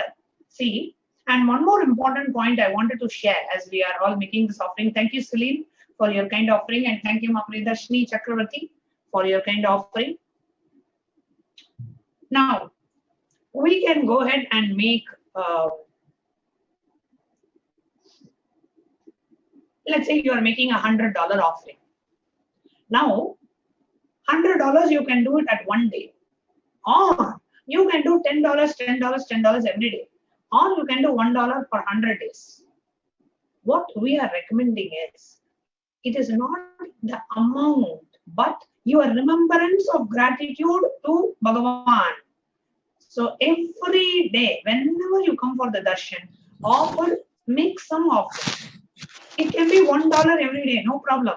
In the whole year, you will only spend $365, and it can be $1 of your unit currency. But have the habit that never go to a guru empty-handed. Always, when you go and have the darshan of the guru, always take something, offer something out of gratitude. That is what is the e-hundi offering. So e-hundi offering is an offering of gratitude at the divine lotus feet of our beloved Swamiji, saying thank you so much for manifesting in our life and blessing us with the Bhava Samadhi Darshan. That is what is the e-hundi offering. So I invite everyone who's sitting here. You can either offer the sankalpa, which is getting your wishes blessed, your requests and your prayer requests blessed. You can either offer that or offer the e-hundi or offer both. That's up to you. Make some offering. It can be, the amount does not matter. Even now I'm saying the amount does not matter. You can even put $1. But have a habit of making the offering every day. Make a decision. I will never go to a guru empty-handed. That's all. Anything, just $1. It can even be 1 rupee. It doesn't even have to be $1. 1 rupee is also fine. But have the habit, whenever I go to a guru, let me always go with something as a guru kanikai or as a dakshina and as an offering. Let me always do something at the divine lotus feet of our beloved Swamiji every day. I'm not just telling only for this darshan. Every darshan, put $1 and have the darshan. How much are you able to put? At least $1. So have that habit, cultivate that habit. I will never go to guru empty-handed. And offer your gratitude, because see, as I told earlier, you can just put $100 one day. That is not what we are telling. It is not the amount. Every day put $1 for 100 days. The benefit that you will get will be much more, because every day you are remembering the guru and offering your gratitude. Every day in the remembrance of the guru, thank you Swamiji for happening in my life. 100 days, putting $1 times gratitude to the guru. That is much more than you just put $100 and remembering the guru and saying thank you. Thank you Swamiji for happening in my life. So I invite and I request all e-Kailasians, have this as a spiritual practice. Whenever you go to a guru, whether it is a satsang, whether it is a darshan, whether it is a Devi Akashik reading, have the habit of making the offering, the e-hundi offering, the offering of gratitude, the pradakshina, the however you want to call it. Just put $1, 1 unit currency of whatever country that you are in. Put that 1 unit currency and make the offering. Okay, and this is a spiritual practice. It can really help you in your life.